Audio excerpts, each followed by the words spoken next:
So it is 6:01. We are ready to start the live stream now. I will now call to order the study session meeting of July 22nd, 2020. Due to the COVID-19 pandemic, this meeting is being held electronically and members of council are participating remotely pursuant to the council's electronic participation policy. Public access to the meeting is available on the local government access channel 8 for Comcast subscribers and on the city's YouTube channel online and by telephone using the call-in numbers posted on the meeting agenda. Joanna, will you call roll, please? Mayor Leidy. Here. Mayor Pro Tem Wilford will be absent. Councilmember Witkovich.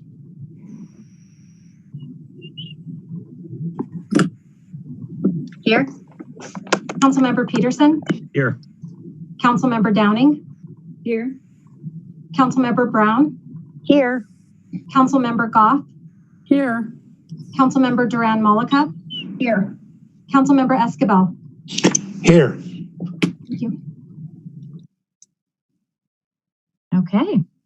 So we have one item on our agenda tonight for this study session, the Police Department Staffing and Operations Assessment Project Final Report Presentation. So City Manager Geyer will introduce this item. Thank you.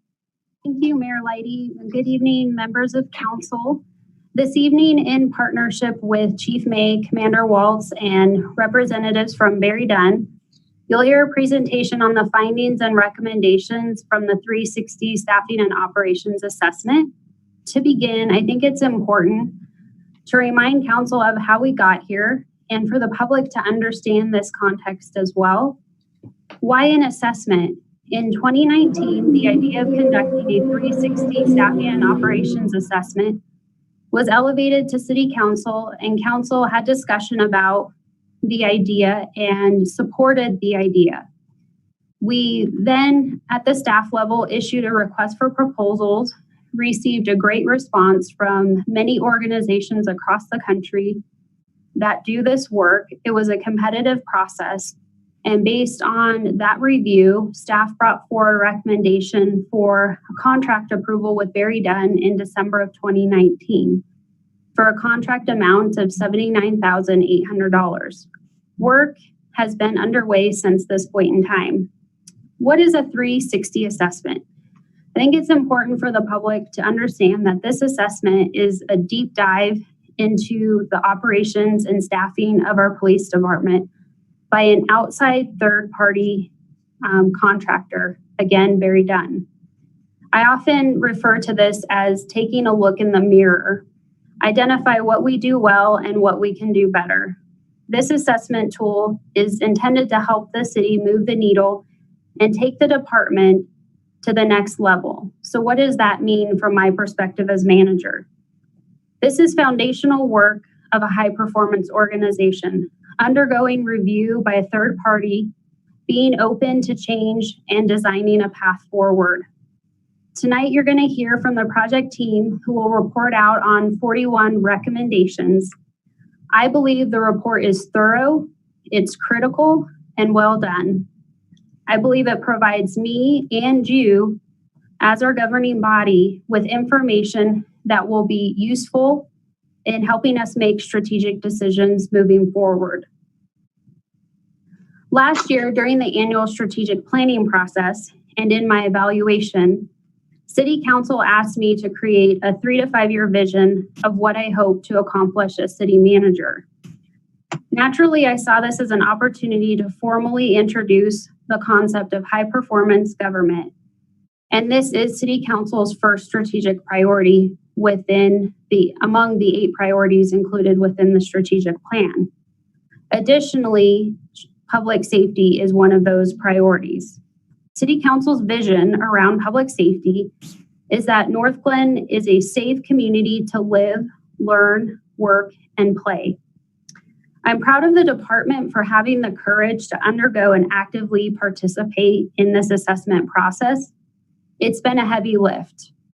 There's been a lot that has been asked of the department and certain members of the department, Chief May, Commander Waltz, Commander Osgood, and many other team members within the department that have been asked by Mitch and other project team members for information. You know, throughout my career in local government, I have the opportunity to interact with representatives from all across the nation. And it's easy to say, we're the best. And as I've had conversations and heard that from different colleagues, I've often been quick with the response of, well, how do you know that? Prove it. Show me. How do you know you're the best? Whether it be in park and rec services or public safety services, or you have the best city manager's office. I think this assessment provides data as a foundation to how we achieve level of service in Northglenn. And I should say the desired level of service that I believe Mayor and Council you've asked for. Data is powerful, and one that through this assessment we have chosen to embrace.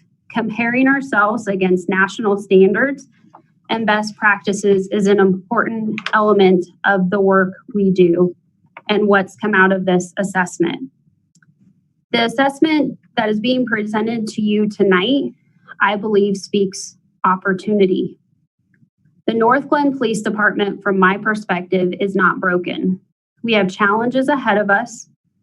We have a third-party perspective that we have not had before to help us take a look at how we are doing in providing public safety services.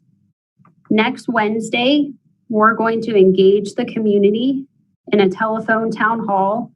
Mayor Lighty, Chief May, Mitch, myself. So tonight's really an opportunity for you, members of council, and Mayor Lighty to hear the final recommendations from the project team, to ask questions, to share perspectives, and then we'll continue to move forward with engaging the community next week. As you recall, on July 10th, we set up a virtual bulletin board, and I believe when I last checked today, there's 2 comments on that board.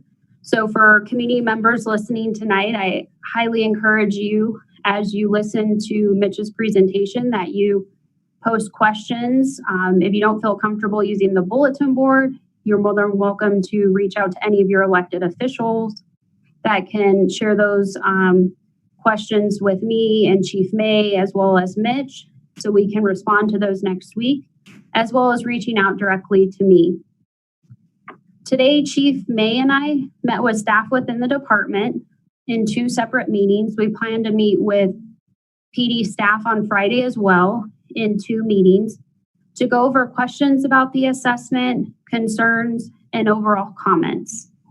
I'm confident that with this assessment, if appropriately prioritized and the necessary resources are allocated, we will provide a path forward for the department and what's to come for public safety in Northglenn. Following tonight's meeting, I think it's important for you to know that as city manager, there are several operational recommendations in the plan that I believe are critical for me to take action on right away. These items include restructuring command staff engaging in a robust strategic planning process with Mitch and his team in order to prioritize the 41 recommendations included in the report. And this is scheduled for mid-August.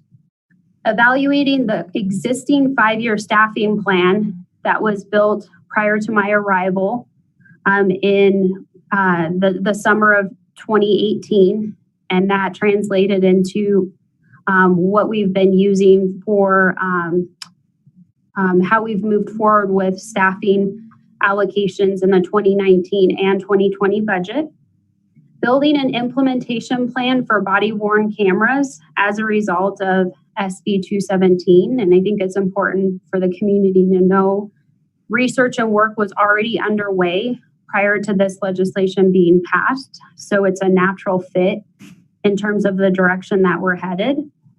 These discussions will be brought, the implementation plan will be brought forward as part of the 2021 budget process. And then moving forward with the council's direction to bring back police citizen oversight models for council's consideration. And tentatively, that's slated for August 10th. And I'm working on a couple pieces of that, and we'll provide council with a confirmed date within the next few days. So prior to my arrival with the city in late August of 2018, Chief had reached out to me and we began work on the existing 5-year staffing plan. And he's smiling because I didn't even have an office in City Hall when we started doing that work.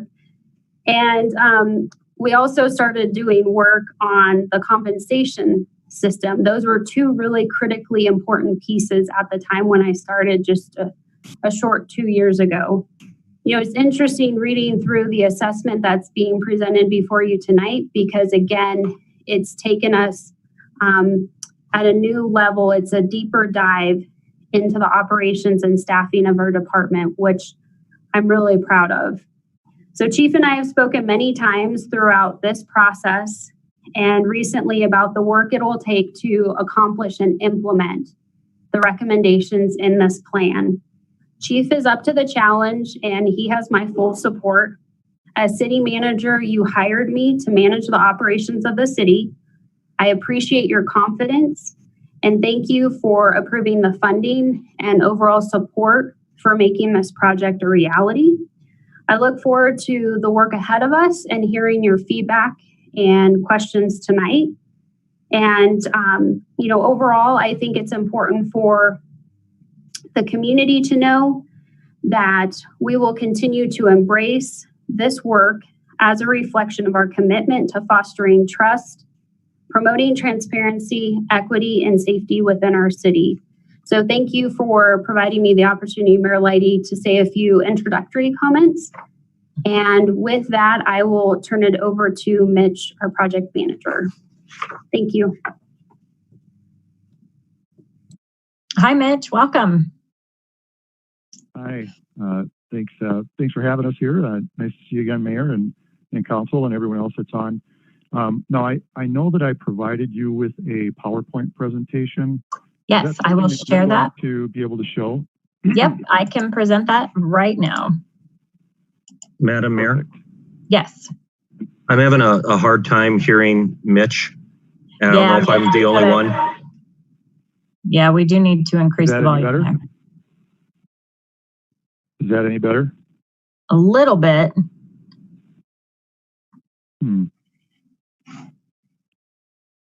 I don't know if we can help on our end or if that's something with the microphone. How are we doing now? Is that any better? It's pretty soft. Huh. Okay. We'll just lean in. Let me try switching audio here and see if I can do it a different way. Hold on. Okay.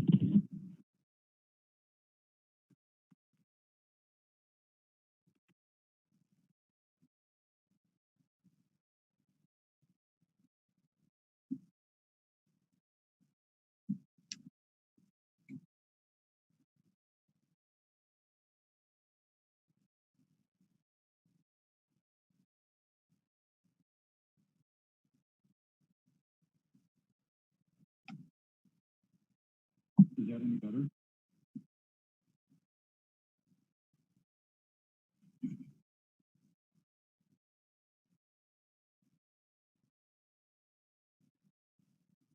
May I ask a quick question? Hold on, Catherine, I'm going to try to work with sound real quick. How about now? Okay, say something. Yeah, is that working? Yes, that's much Okay. better. Thank you. All right. Councilmember Goff, what did you need? Oh, thank you. My question was, we don't have this PowerPoint as part of our documents that we can look at on our. It is the top link in the packet. Okay. All right. I'll look again. And it is the last part of the packet, the PDF file. It starts on page 394. Are you going to see if you have it in hard copy? Well, I have the full police or 360 assessment, but I haven't seen this PowerPoint yet, so I'll just continue to look for that. Okay. Well, it was included in the packet. It's the top link on the agenda. Not the revised one, or No, part of that? No, the one The above it. first one. Okay.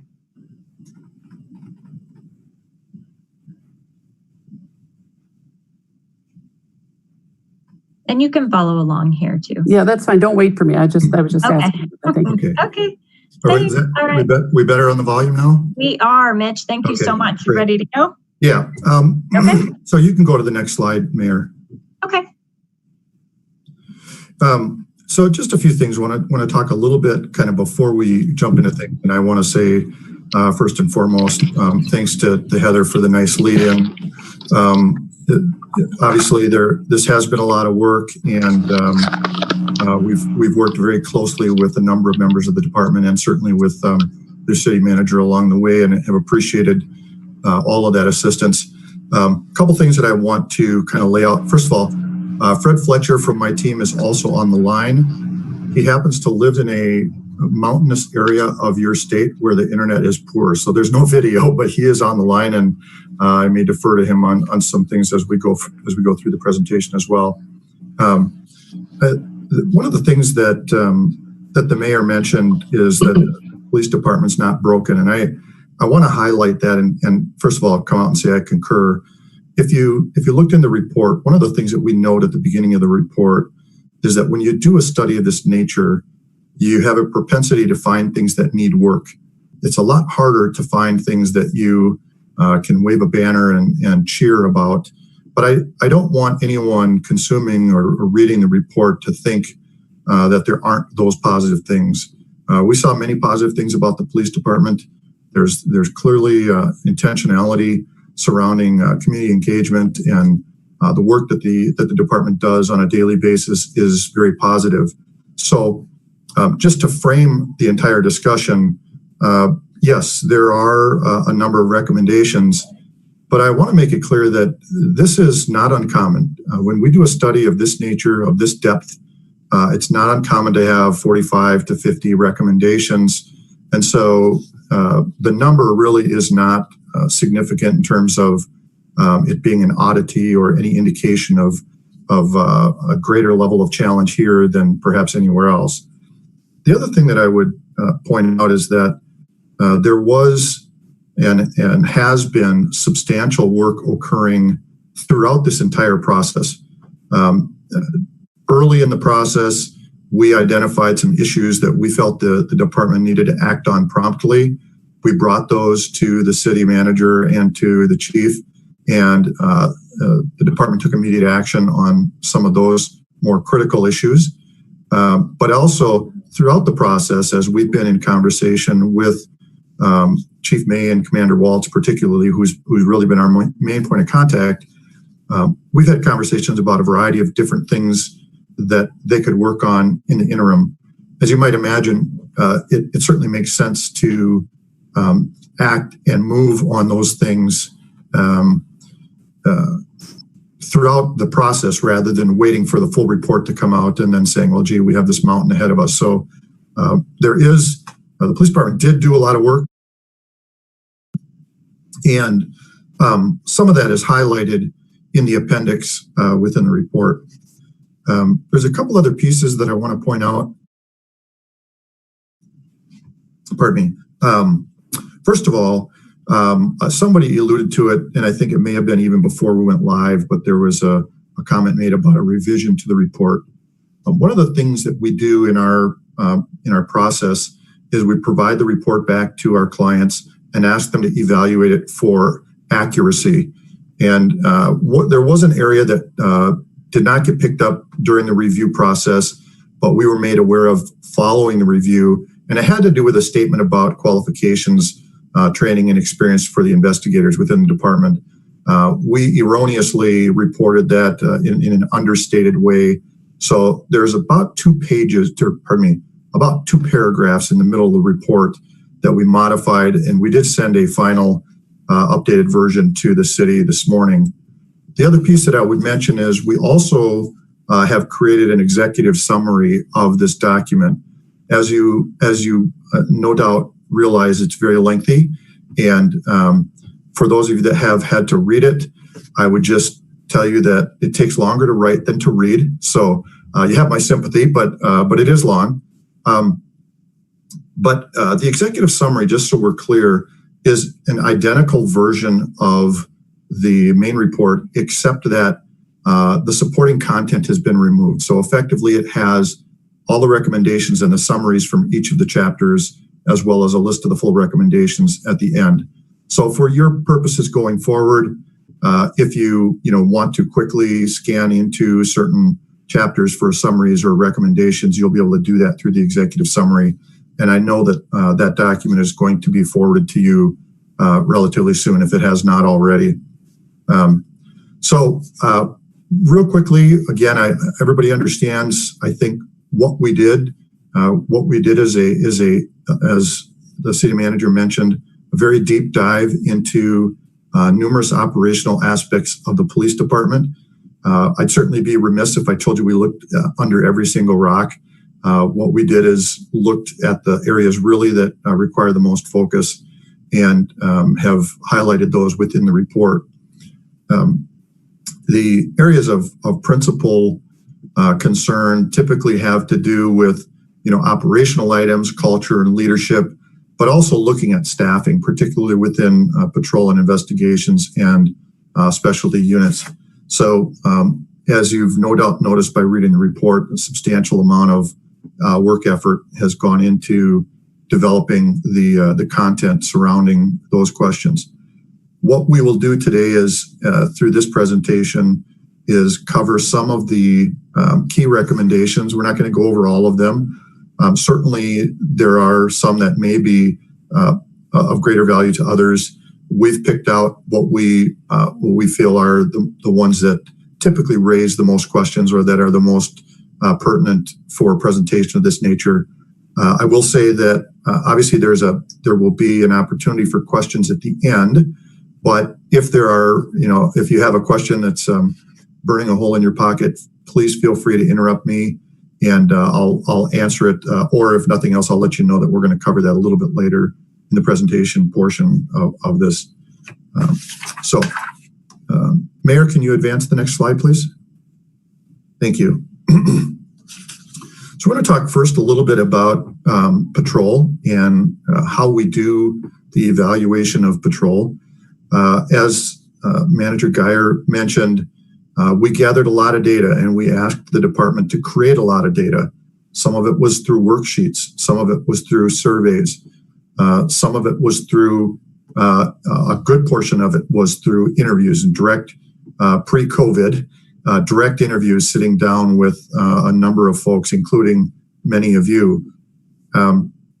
We also really looked and looked very deeply into the CAD, computer-aided dispatch, and records management system data to look to quantify workloads for the patrol division.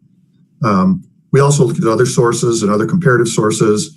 As we mentioned, we have comparative data from a number of other studies we've done, as well as data that comes from a variety of national sources as well.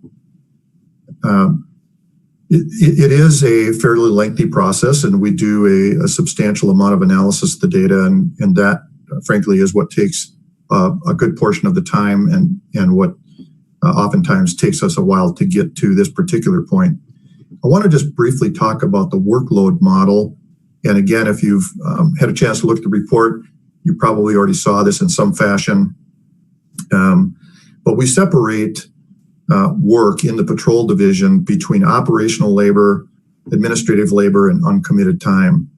And when we talk about operational labor or obligated workload, we're talking about that amount of time from the point where dispatch sends an officer to a call until they finish the call. That's what we refer to as obligated workload or operational labor. Within the model, that labor should not consume more than 30% of the officer's time. The next 30% is in administrative labor. And from that perspective, we're talking about things like shift briefings and in-service training and follow-up investigations and phone calls and emails and processing evidence and all of those types of things. And the last portion, the uncommitted time, is the time that's dedicated for officers to do directed patrols, random patrols, specific outreach to the community policing, those types of things. As you've probably done the math, it's 30-30-30 with a 10% remaining amount, which really is intended to be a daily buffer. But ideally, we would like to have up to 40% available for officers to use their time from a discretion standpoint. So one of the things that we will highlight is within the model, we are able to calculate the workload, the obligated workload, that first 30%. The next 30% is a little more elusive because there are so many different nuances in terms of what officers do. I believe we'll have a graphic on this later, but officers do a lot of things that there's simply no documentation for. For example, you might have an officer that's working on a lesson plan for a training class, or you might have an officer that's backfilling stocks for your medical supplies. And the time that's dedicated to those things is still time, and it's part of that administrative workload. So the reason I bring that up is there are some other models that account for that time differently. We feel that our model is a better model because we're focused more squarely on the 30% workload perspective. The other thing that I'll mention is that patrol really is the backbone of the agency in many respects.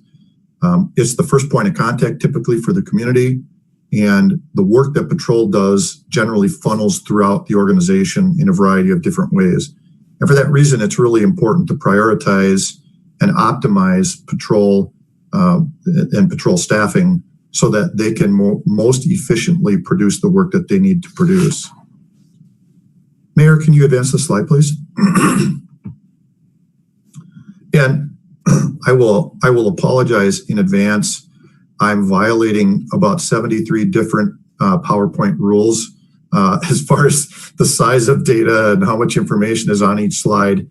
I recognize that, and it's a fair criticism, but we certainly want to make sure that we give you the best information we can. So what this slide is showing you, and this is a common fallacy when we think about employees, in particular patrol officers, we think about employees being 2,080-hour employees, and they are. That's what they get paid for. But when we start to break down what happens with all that time that they allocate, we quickly notice that the number of hours gets reduced very quickly. This slide effectively shows you the breakdown of the hours that go toward vacation, training, and other aspects. I want to mention that, and it's important because when we talk about staffing the work schedule, we typically think about staffing the work schedule with a person and putting them on the schedule for 2,080 hours. What you can clearly see in this schedule, in this model, is that they're not available 2,080 hours. They're actually only available 1,796. And I would actually say, and we've had some conversations with the police department about this. We haven't quantified this, but in all likelihood, that 1,796 is a little bit artificially high because due to shortages in staffing and so forth, it hasn't been as easy for staff to get time off, go to training, et cetera. And so if we were looking at a more representative year in which you had better staffing and more consistent staffing in patrol, I suspect that this number would be closer to 1,750, maybe a little bit lower. And that's relevant because that number is a factor we use to calculate the number of staff that it takes to do the work on an annual basis within your patrol division. If you go to the next slide, please. So there's a whole bunch of numbers on here and a lot of data. And I'm not going to try to overcomplicate this. What I want to say is that within the police department, there's really two types of activity. There's activity that's done by the patrol staff. These are the people that are dedicated toward answering calls for service. And then there's other activity that's done by all kinds of different people. And people like animal control and sergeants and school resource officers and the desk officer and a number of those other folks. If you look at the very top where you have the three things that say patrol, you'll see that there's 25,000 hours of recorded activity for patrol officers. And that we call community activity. In other words, that's activity that was generated by the community. The next column, called the officer column, is activity that was generated by the officer. So when we're thinking about obligated workload, that first 30%, we're really focused in on that 25,000 hour window, not so much the independently generated time by the officers. We call that obligated time because we can't ignore those calls that come in from the public. So we know that we're going to be tied up for that. As you look at other sections, you'll see that there's allocations of hours in those. Generally speaking, those hours do not relate to patrol workload. However, in some cases they do. We know that sergeants, animal control, your traffic cover officer, your SROs, we know that some of these people are taking calls and that time is being allocated under their call sign or under their badge number. And what that does is it artificially reduces the work burden for patrol.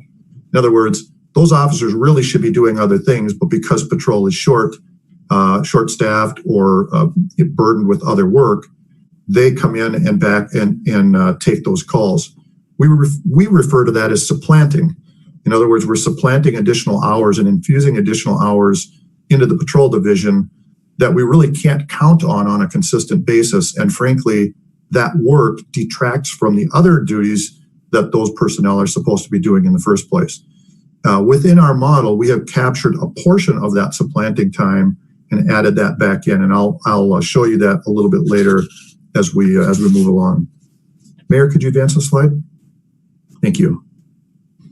This just very quickly shows the amount of community-initiated activity as opposed to officer-initiated activity.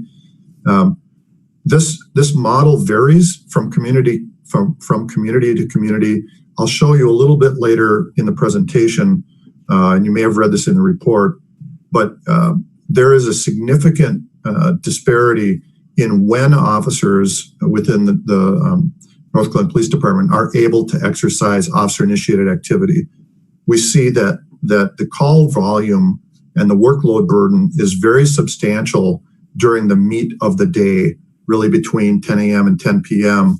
And that volume, based on the data that we saw and based on our conversations, is such that it nearly prohibits their ability to do officer-initiated activity. If the resources and schedule were more balanced, we would expect to see these bars balanced a little more. Typically, your community-initiated volume is higher anyway, but we normally see a little bit more balanced reflected between officer-initiated and community-initiated activity. Next slide, please.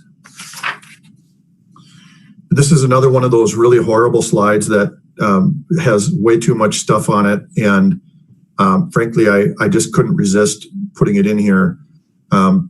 If you look at the different colors of the bar chart here, the Northglenn Police Department is the blue bar, and again, I understand it's difficult to see, but what you see is, and this is showing officer-initiated activity. So this is the volume over the course of the year that the officers generated by hour. The zero is midnight. We're going through till 11 p.m. on the far right side of the graphic. And what you can see is that in the middle of the day, really from about 7, 8 o'clock in the morning up until about 8 or 9 o'clock in the evening, the volume of activity, the blue bars are very, very low. And what you see, there are some other examples here. You can see the maroon bar, which is the next bar, looks very similar to Northglenn. The other two bars, however, are much more balanced. You can see the light green and the purple bars, and you can see that they're much more balanced across right about that 30% across the spectrum. The reason that that's important is this. In the maroon example, as with the Northglenn example, in that study, we concluded that there were schedule issues and staffing issues and personnel deployment issues and workload issues, all that were contributing to a reduced capacity for officers to engage in officer-initiated activity.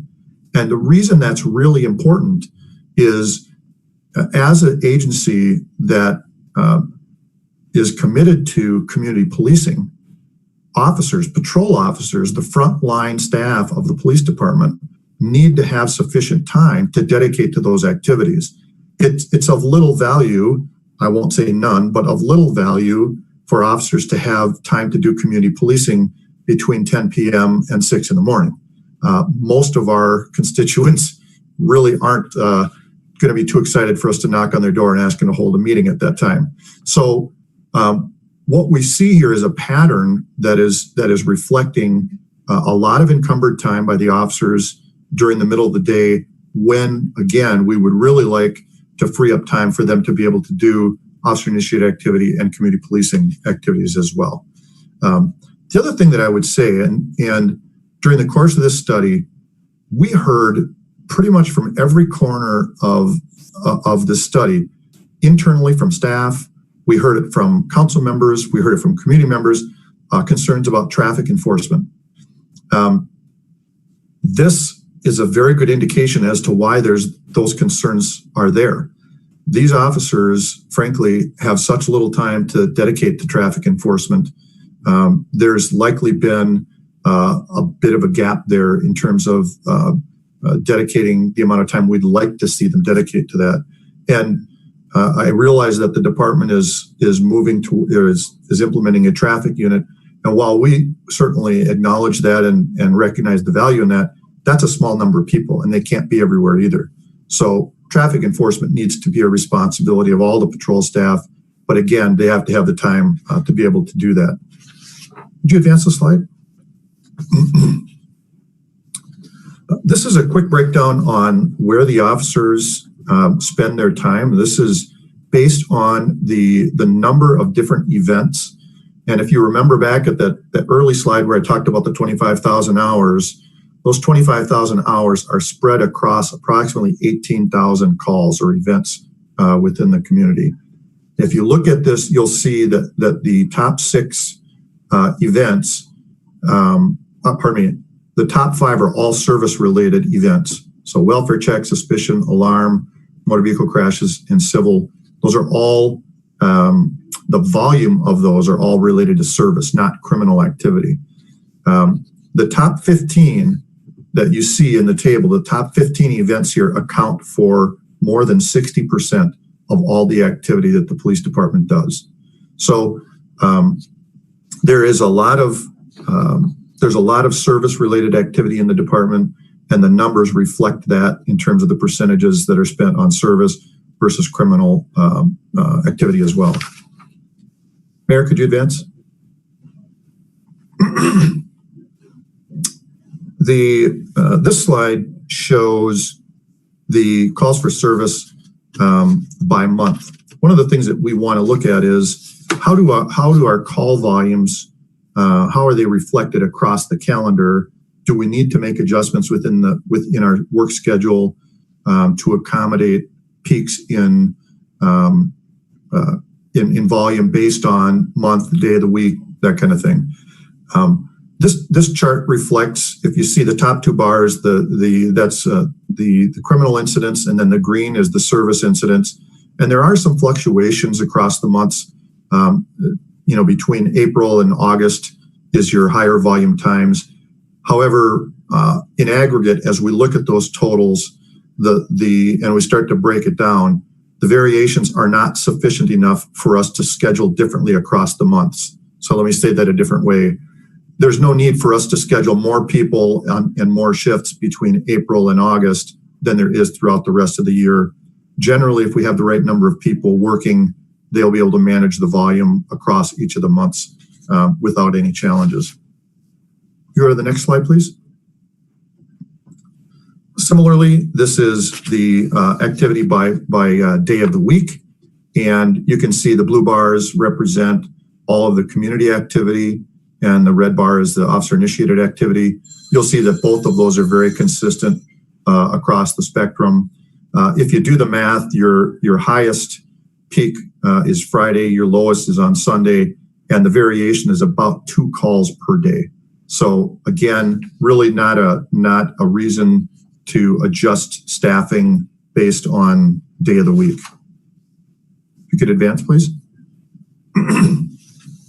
So in contrast to the month and day of the week, this is the call for service by hour breakdown. And again, the 0 is midnight, the 23 is 11 p.m.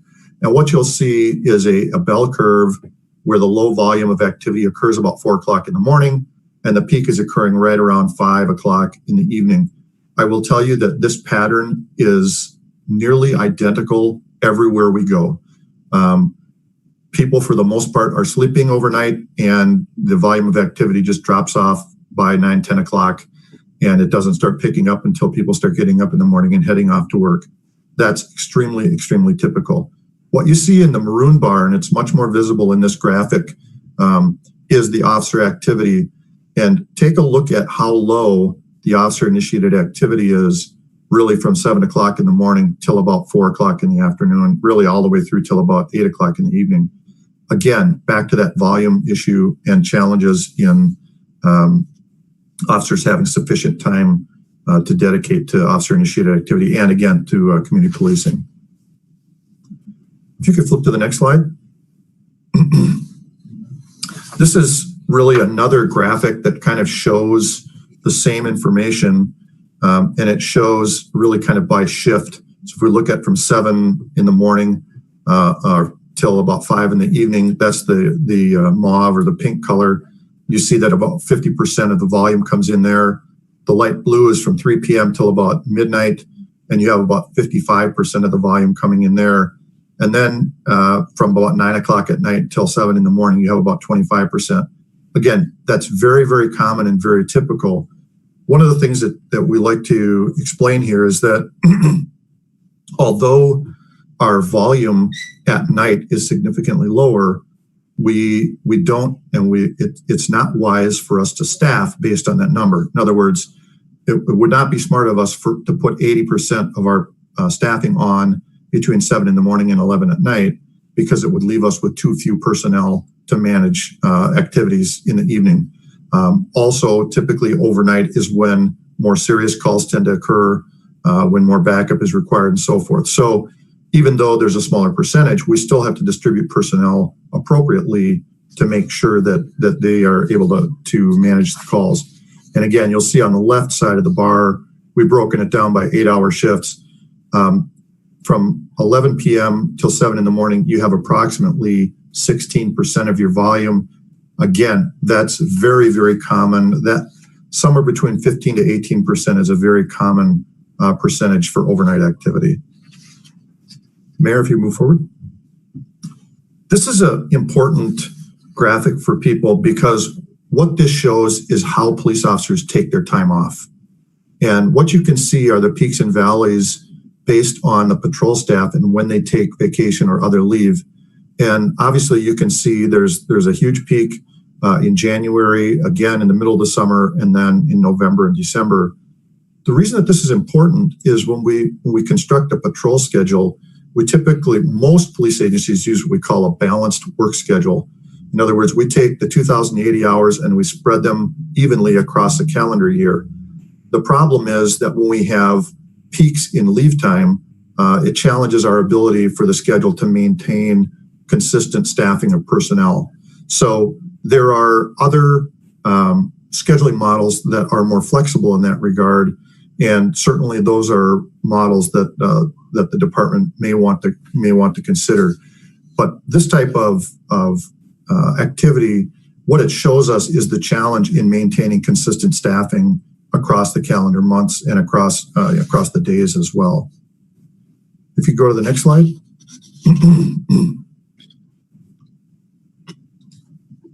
This is even worse than the other ones, and I apologize for that. Lots of teeny tiny little numbers. And I'm going to walk through this real briefly, but what we do at the very, very top is we start out with the patrol numbers. So you have 21,600 hours of activity. If you remember from the earlier slide, I talked about 25,000 hours. There were some hours within that activity that were not primary call for service hours. So those hours were peeled away.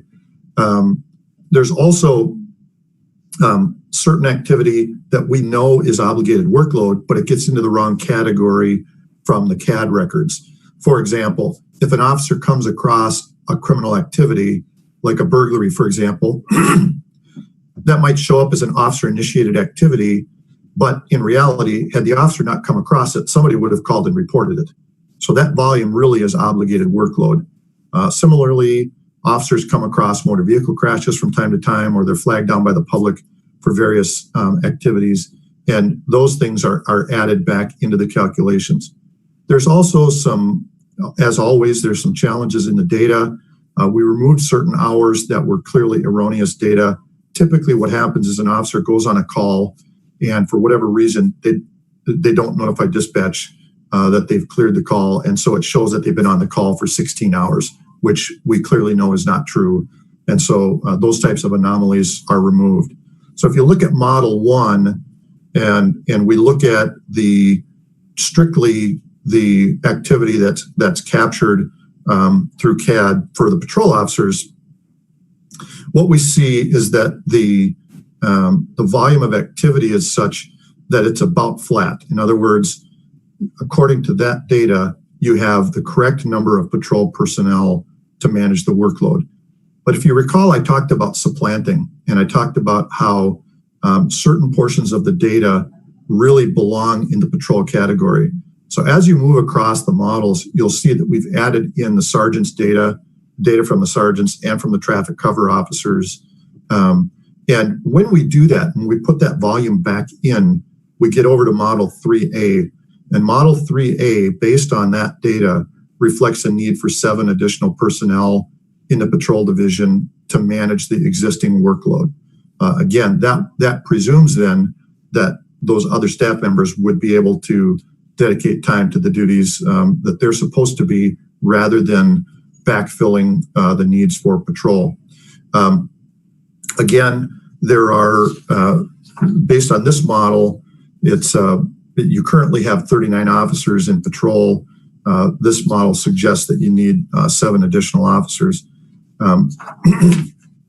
I believe I talk about it later in the presentation as well, but I want to mention that the animal control folks are taking a good burden off of patrol staff. And so let me explain that. There are certain things that we don't need licensed police officers to go to. Animal calls, an abandoned vehicle, a parking complaint, some of those types of things. And to the extent that we can use non-sworn personnel to do that, we can defray our costs or reduce our costs for those activities. Obviously, we can, police officers they tend to be more expensive than non-sworn staff. And so if we have an ability to use non-sworn staff for certain activities, we can reduce that work burden that on patrol and have those activities accomplished in a more efficient manner.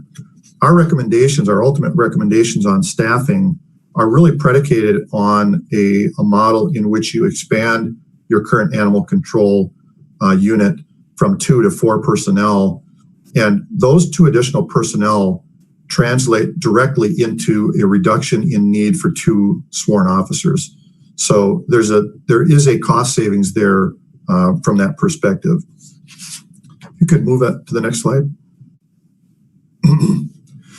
This is an indication of the amount of volume based on your patrol districts.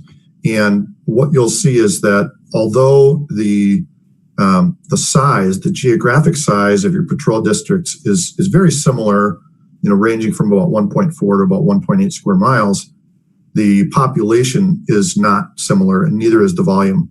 So District 1, which has nearly double the population as any of the other districts, also has nearly double the call volume of the other districts as well. And what that means is, and part of the challenge is when you have an organization like Northglenn, for example, that's trying to staff 4 districts, if District 1 has double volume of the other districts, what's going to end up happening is people that are supposed to be in District 2, 3, or 4 are going to be pulled from that district to work in District 1. And so somewhere along the way, those other districts start to receive less focused attention and less appropriate attention from the police department because the resources are shifted. So one of the way to mitigate that is to take a step back and look at where your volume is and redraw the boundaries of your districts such that there's a more appropriate balance of volume and such that your activity can be more appropriately spread across the personnel that you have working during the day. Next, please. Again, this has got a lot of numbers on it. Yes. I think you had a question from the panel. Oh, okay. Does somebody have a question? I do. Okay. Can you go back to that other slide?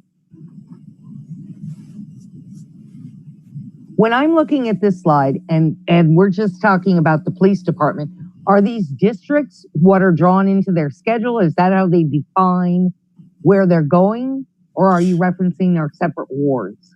This doesn't relate to the wards, I don't think. And Chief, you can chime in on this, but effectively the city has been split into quadrants, and those are patrol districts. And okay. So the way that Northglenn has done their work schedule traditionally is to try to have at least one officer in each of those districts, which again makes some sense. We want to balance the people across the community, the officers, and but again, based on volumes and the way that those volumes and district boundaries are laid out, there's probably be some value in revising those lines. Chief May, is that right? These don't neatly follow the wards, correct? No, they're almost like opposite. So like Ward 1 is our District 2, Ward 2 is our District 1, and 3 and 4 are similar, but they're police districts. Yeah. Okay. Thank you. They do have little different boundaries, and again, that there's a lot of detail that surrounds this, but having a more balanced distribution of calls across your patrol districts is a preferred method so that you can balance out the assignment of personnel and the activity that they have to manage. Again, imagine if you're the officer assigned to District 1 all the time and you're running, and the person that's assigned to District 2, they're going, hey, everything's great. I'm doing great in my district, So we want to balance the workload and the burdens, but also that helps make sure that personnel stay at home. And let me touch point on that. Within the report, we talked about something called geographic policing and how this ties into community policing. Every time when we assign people by a district and they have to get pulled to another district, that means they're interacting with people in another area that they don't normally patrol or that isn't their primary patrol area. But there's substantial evidence to suggest that having consistent patrol people in geographic areas helps them understand the area better, helps them learn the community better, helps them learn and understand the particular issues that fit that specific geography. But if those officers are getting pulled into districts all the time, that runs afoul of that principle, and it doesn't afford them the opportunity to really focus their attention in a more specific area. So, thank you. Oh, Mitch, it looks like we have Councilmember Goff has a question. Sure. Thank you, Mayor. It's not really a question, but if you have the report printed out, or you can scroll through it easily, on page 106 is a map of those districts. Yes. Thank you. So if you could go ahead to the next one, Mayor. So what this is showing is the shift relief factor. Again, what the shift relief factor, what we're saying is how many people does it take to cover one shift per day, 365 days a year? And so we know that based on the amount of time available for the officers, that's that 1,784 hours or 96 hours, whichever it was, 1796. If we multiply that times 2, what we find is it takes 2.03 officers to staff one shift 365 days a year. Then we start looking at how many shifts we need to staff on a daily basis. And so the number of daily shifts are translated based on the volume that's available. If we look at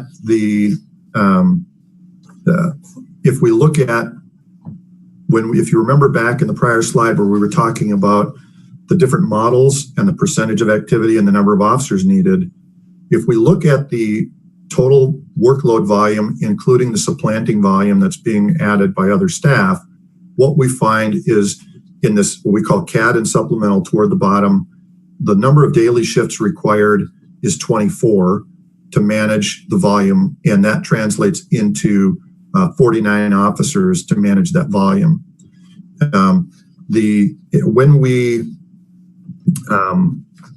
Our recommendation is to have 23 shifts, and if you recall, I mentioned the animal control folks.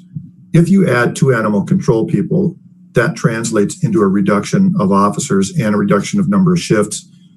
So you come out with a need for 23 daily shifts or 47 officers in total to staff the patrol areas. Next slide, please. This is really just a visual of what I just described. If we look at the orange totals, those are the totals that do not include a change to animal control, and in the blue totals, there is the animal control numbers are factored in. I'll mention that I think if you do the math, it comes out to the need for 46.6 officers.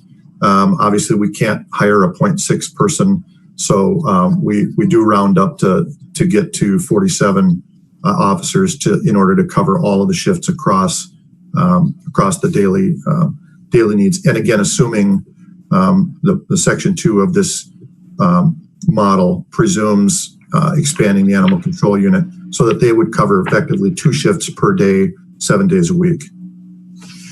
Next slide, please. So I'm going to pause there before I go on and just you can roll up if you like, Mayor. But that really is the information with respect to patrol, and I'll just take a quick pause there if anybody has any questions about that. Otherwise, we can just take more questions at the end too. So can I ask a quick question? Yep. So I see the proposal is 47. What do we currently have? You currently have 39 allocated to patrol. And I'll have to look at the numbers as we go closer. I believe that the 5-year staffing plan had you in the 44 or 45 range, if I'm not mistaken. There's another graphic on that when we get to that. So, okay. Frankly, what this says, I think it's validating of the analysis that was done in the prior staffing model. Our numbers are pretty consistent, a little bit higher, but really pretty consistent with the information that came out of that analysis. Okay. Councilmember Peterson. Thank you, Mayor. So to summarize the patrol issue here, Mitch, our officers are stretched thin and overworked. Is that too much of a simplification on that? I don't think that's an oversimplification. I think it's accurate. There are a lot of details about what that looks like, but right. But yes, that's a fair assessment, and there are again a lot of nuances to that. But yes, that's a fair and accurate statement. And then if you could follow up for me, please, sir, if you could go back up to where you said there was a need for 7 additional officers, that slide 2 or 3 above. Right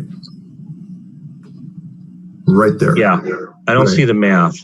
All right, so if you take a look at column C, I'm sorry, 39 and then 42 or 44, at max that seems, I don't see the difference between column C and column H and how you got to 7. I see 4 or 5, not 7. So tell me how I can't read this chart.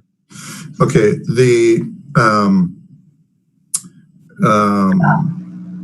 so what you have here in this 40 in this model, we've added 3 staff to this model, and so you have here you only have in models 1 and 2 you only have 39. In this model, we've added the traffic cover officers and the volume that they're managing as well. The other piece of this puzzle is that this doesn't tell the entire tale because of how we have to staff during different portions of the day as well. But essentially, from here, if you take this number 42 and you add the 7 to it, it's 49. And again, So I understand it's a little bit complicated and the numbers are a little hard to read, but nope, that's fine. Thank you very much. Yep. Councilmember Brown? Hi. I always have to check to see if I'm on mute. Is it normal? And I apologize up front. I do not have the ability here to have two screens up to be able to look through my paperwork at the same time. Does animal control always fall under the police department in most cities? In my experience is it typically does. I know that there's, I don't know the full discussion. I know that we've had some conversations with city manager about certain code enforcement areas and issues and what to do with those. In some departments, we see a combination of different activities that are managed by certain non-sworn staff. So, and sometimes they're allocated very differently. In some communities, you have people that strictly do parking. Sometimes you have places that are strictly doing code enforcement, and in some communities they're embedded in the police department, and in others they're not. Typically, though, animal control is most often supervised by the police department, even though when they're strictly doing animal control activities, they kind of operate somewhat autonomously in that regard. I would mention, though, for your community, to call them animal control is a bit of a misnomer in the first place, because they do more than animal control already. They're already taking care of abandoned vehicles and parking issues. And there's, even if we start to drill into the activity from the dispatch activity that we look at, we find that they're responding to some other nuisance activities as well. So normally, if you have a strictly animal control unit, that's all they do.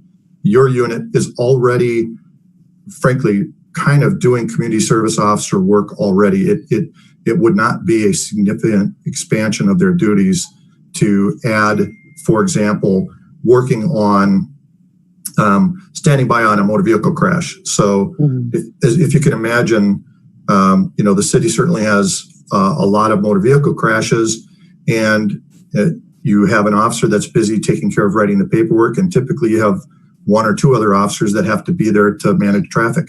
Community service officers can manage that kind of activity, freeing up police officers to do other things too. So there are a number of those activities that could be shifted over to animal control. Again, you can title it however you like, but an expanded duty role for that unit and an expansion of the personnel. So when we go forward and look at that, I don't see, I'm looking at the graph, right? And since we didn't split the officers from animal control or community services, or I agree they do more than that. Is there a staffing recommendation just for that department? Yeah, so within our within the report, our recommendation is to increase that unit from 2 to 4 personnel and to expand their duties to manage other workload volume that's currently being managed by sworn staff. Thanks for having patience with me. Oh, no problem. I can't look at things twice.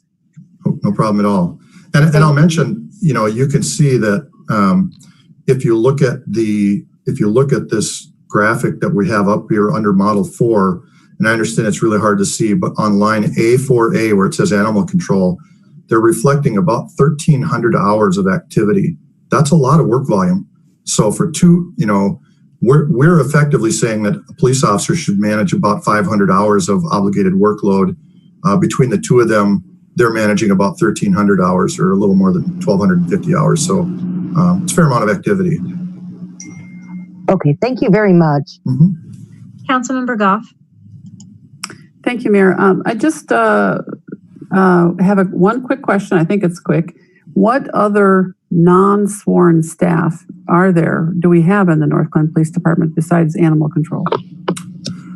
Yeah, there are several. There's folks that work in the records area, and that's another area that we've highlighted for some recommendations, including a shift in schedule for them potentially. Also, you currently have a person who is splitting their duties between being the public information officer and the data analyst for the police department. And then you also have some folks in the property evidence area. So there are a number of non-sworn roles within the police department, and we do have a couple of recommendations around those as well, beyond just the animal control piece.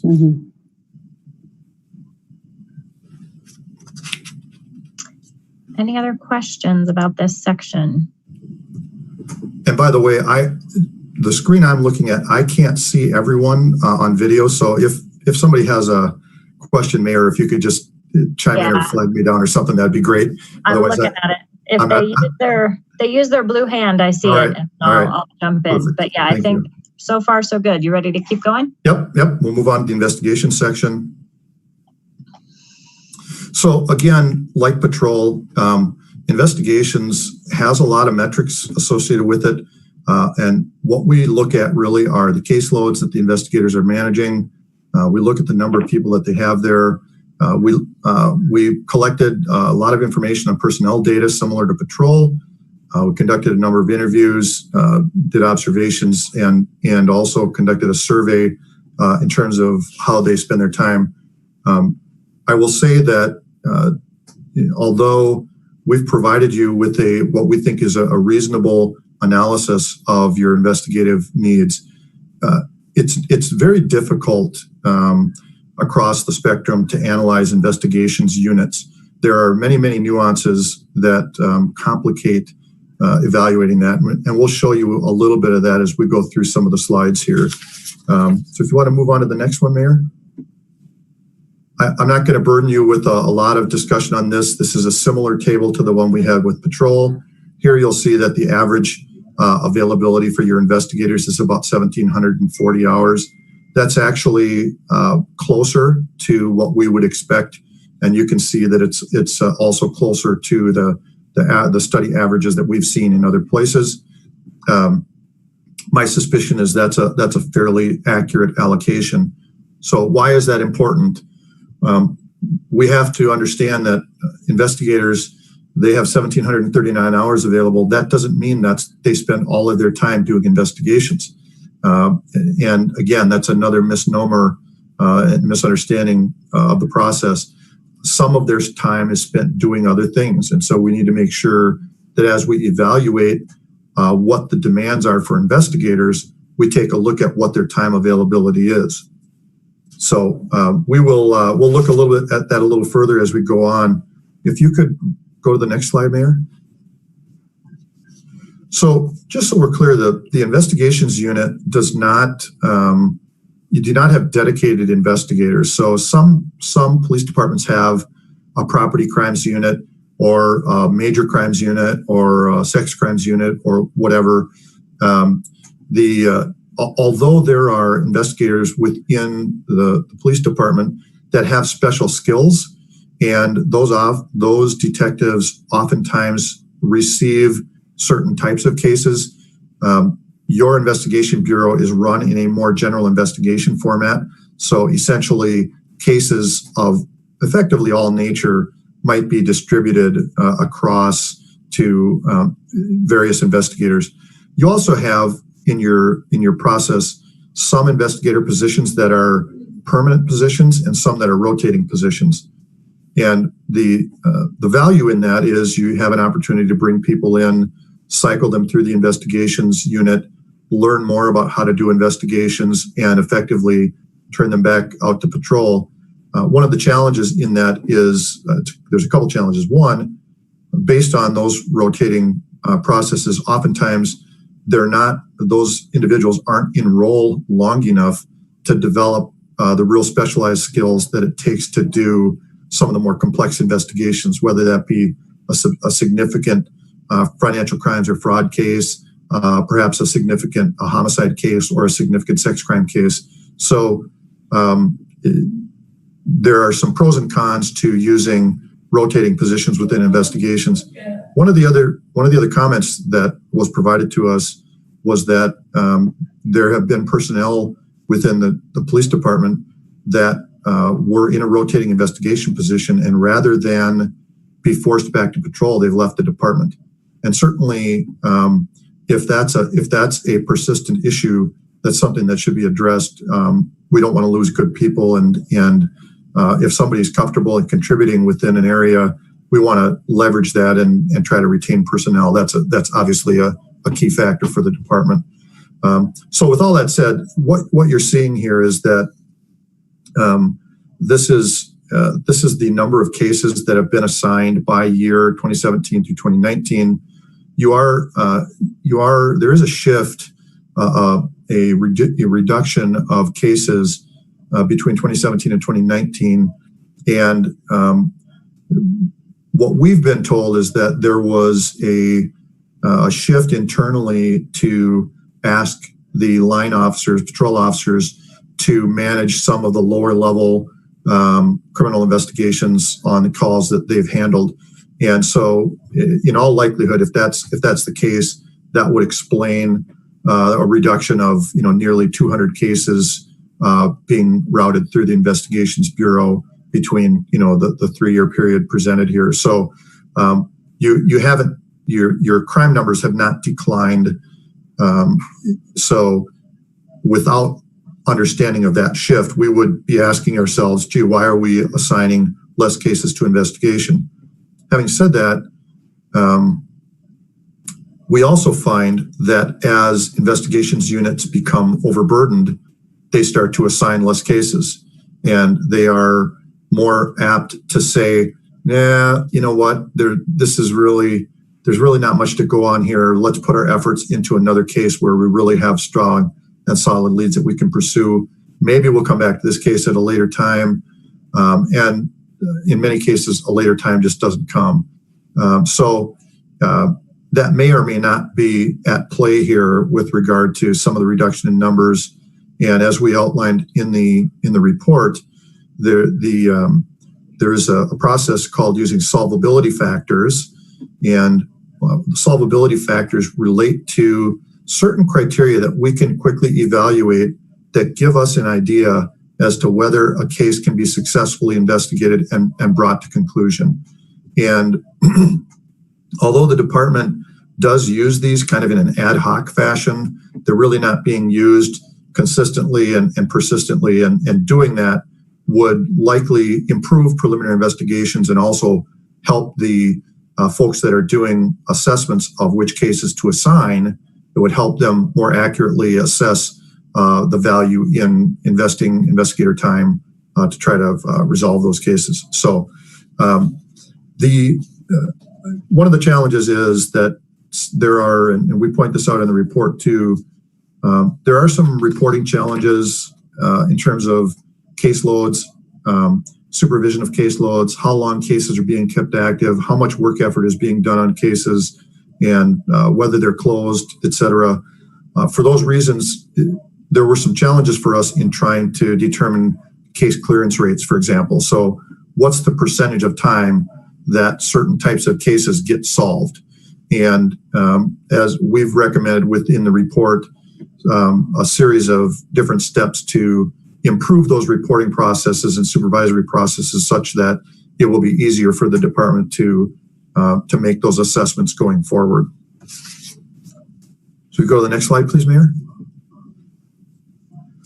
Again, this is another one of those slides with a lot of numbers on it. But one of the things we did is we asked the investigators, we said, what do you spend your time on? What percentage of your time is dedicated to the areas that are shown in this table? And I want to just highlight a couple of pieces for you. If you look at the categories on the far left and the next two columns, those reflect Northglenn PD.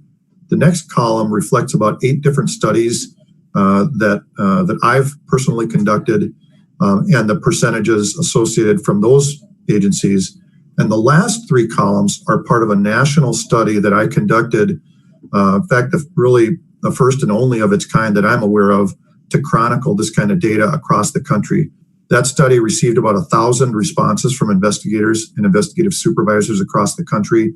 And it's one of the most, as far as I know, one of the most robust sets of data available that helps us understand how investigators spend their time.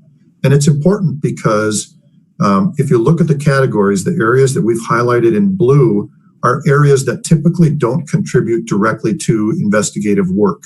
So if we take those areas from Northglenn, those 4 areas calculate out to about 11% of their time.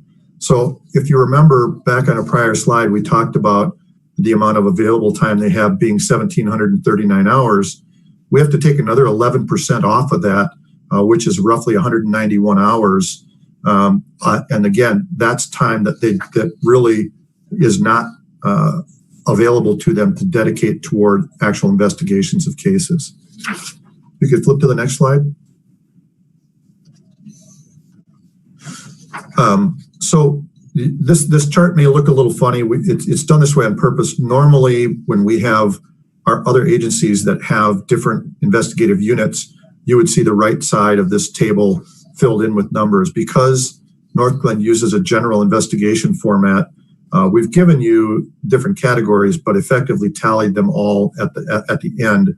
So what you see here, when we break it all down and we calculate the number of investigators available and the number of cases and the number of hours that are available, it turns out each investigator has approximately 129 hours available per month to do the actual investigation work.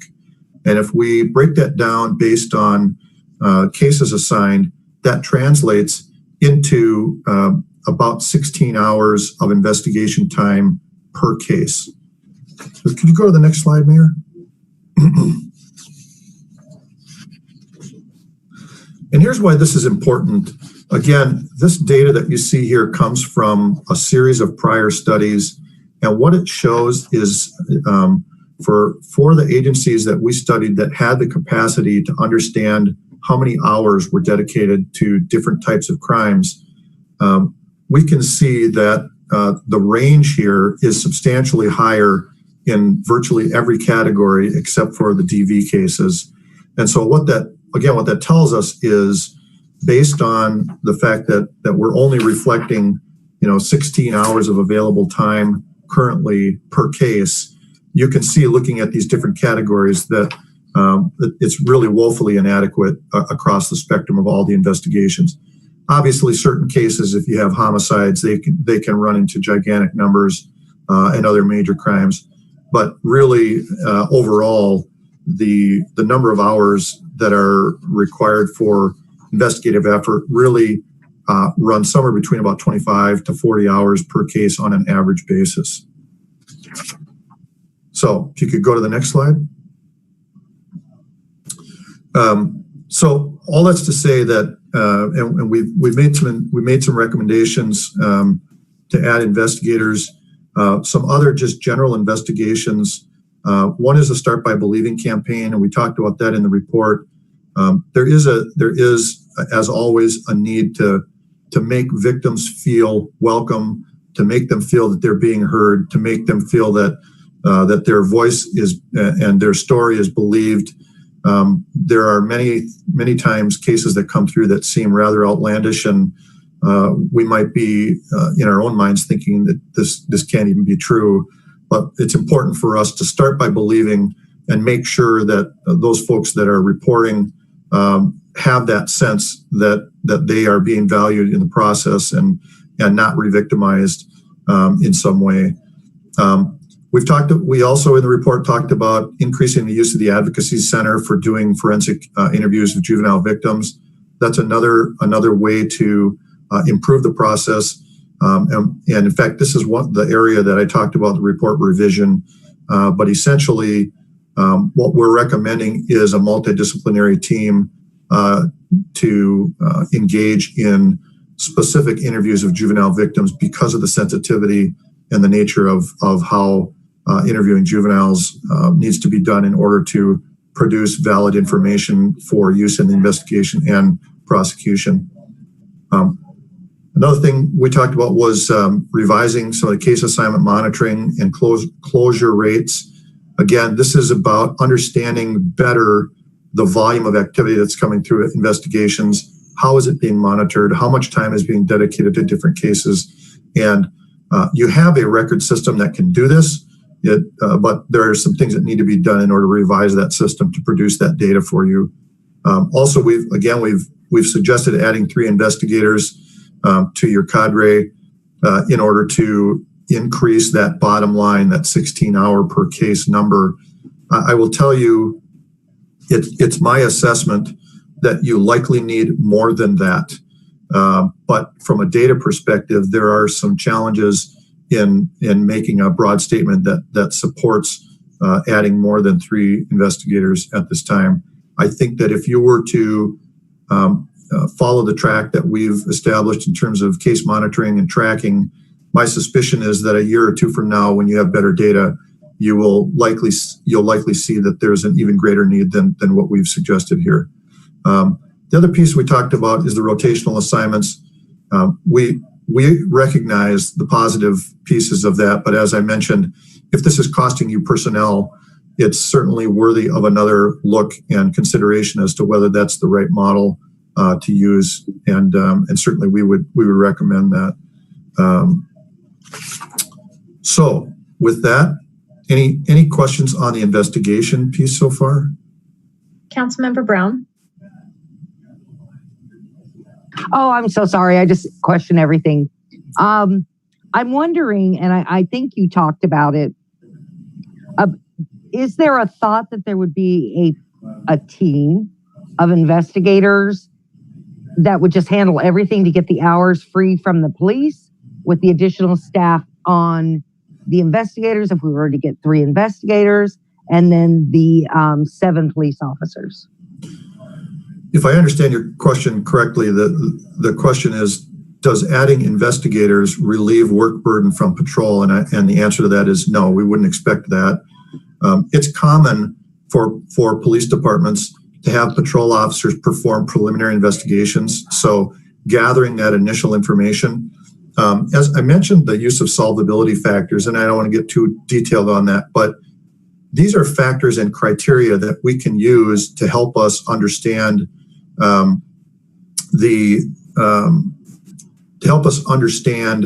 whether the case has merit to be turned over for further investigation.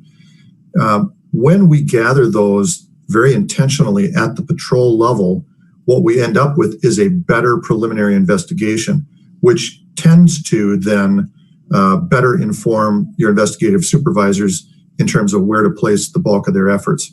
So the short answer is adding investigators is not going to reduce the work burden for patrol, and adding the patrol officers, the intent of adding patrol staff is to balance their obligated workload such that they have more time to dedicate to those unallocated hours toward community policing and various directed patrols and those kind of activities. Thank you. Thank you. Councilmember Mullica. Awesome. Thank you so much. So my question is actually around your second bullet, which is the investigators interviewing juvenile victims. I was curious, in your report, it says that that they routinely conduct these interviews.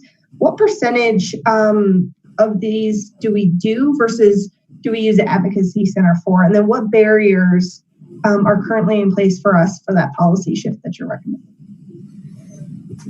I can't give you a percentage. We don't have a number that suggests that there's X amount being done here, X amount being done there. We could certainly talk to Ralston House, for example, which is your child advocacy center, and ask them how many have come through there. But without us doing a case-by-case analysis of all of the cases that came in, we wouldn't be able to quantify the number of cases that could have been or who could have qualified for investigation or moving toward the Child Advocacy Center. So I can't really answer the first part. The second part is that you have a benefit of having the Child Advocacy Center within your community, and it's at your disposal. Mm-hmm. They have, to my knowledge, they have the capacity to manage any and all of these types of cases coming forward. And quite frankly, the best practices in the industry call for a multidisciplinary team effort in conducting these investigations, and generally not using police personnel to interview juveniles. There are a number of nuances that we could go into about that, but generally the short version is that we don't want juveniles to be traumatized. We don't want anyone to accuse the police of leading them into answers or coercing them into a statement. And there's also a value in having forensic interviewers that are, full-time dedicated to doing that type of work. And they provide a consistency of interview. And by the way, there's a whole huge body of research around how to do these interviews. But what they do is they provide that level of consistency so that ultimately we reduce trauma to the people that are already traumatized. But we also increase the likelihood of disclosure rates and eliciting proper evidence that can be used for a prosecution when it's warranted. I honestly, I'm at a bit of a loss to tell you what kind of barriers there would be to not doing it. I think it really just is about making sure that we prioritize that as an agency, and that we if it's not already in place, put together that multidisciplinary team effort in terms of moving that forward. And I think that's something that I know I've spoken to Chief May about this, and he's already been encouraging the use of Ralston House. So I really think the department's already on their way to doing that. Okay. Well, and the reason why I asked, I was actually really interested when this came up, because I know that we have a good relationship with Ralston House, and I was surprised that we weren't using them as much as you would have liked to see. And so I guess what I wanted to just try and get clarification on is why haven't we been using them more, and what were some of those barriers for that? Yeah. So I think that's a great recommendation, and I'm glad that it came out in your report. Yeah, and I want to be clear. It's not our intent to denigrate anyone in terms of why that hasn't occurred. Yeah. And again, policing practices continue to evolve, and frankly, this is an area that is becoming more and more sensitized. And there again, the body of knowledge on how to conduct these interviews in a way that is best suited to victims continues to emerge. And so the practice is not finalized by any stretch. But again, you do have a great resource there. And I know that the department was even integral in helping get Ralston House in the community. So it just makes complete sense, really, to use them to the fullest extent that you can. Great, thank you. Mm-hmm. Councilmember Goff.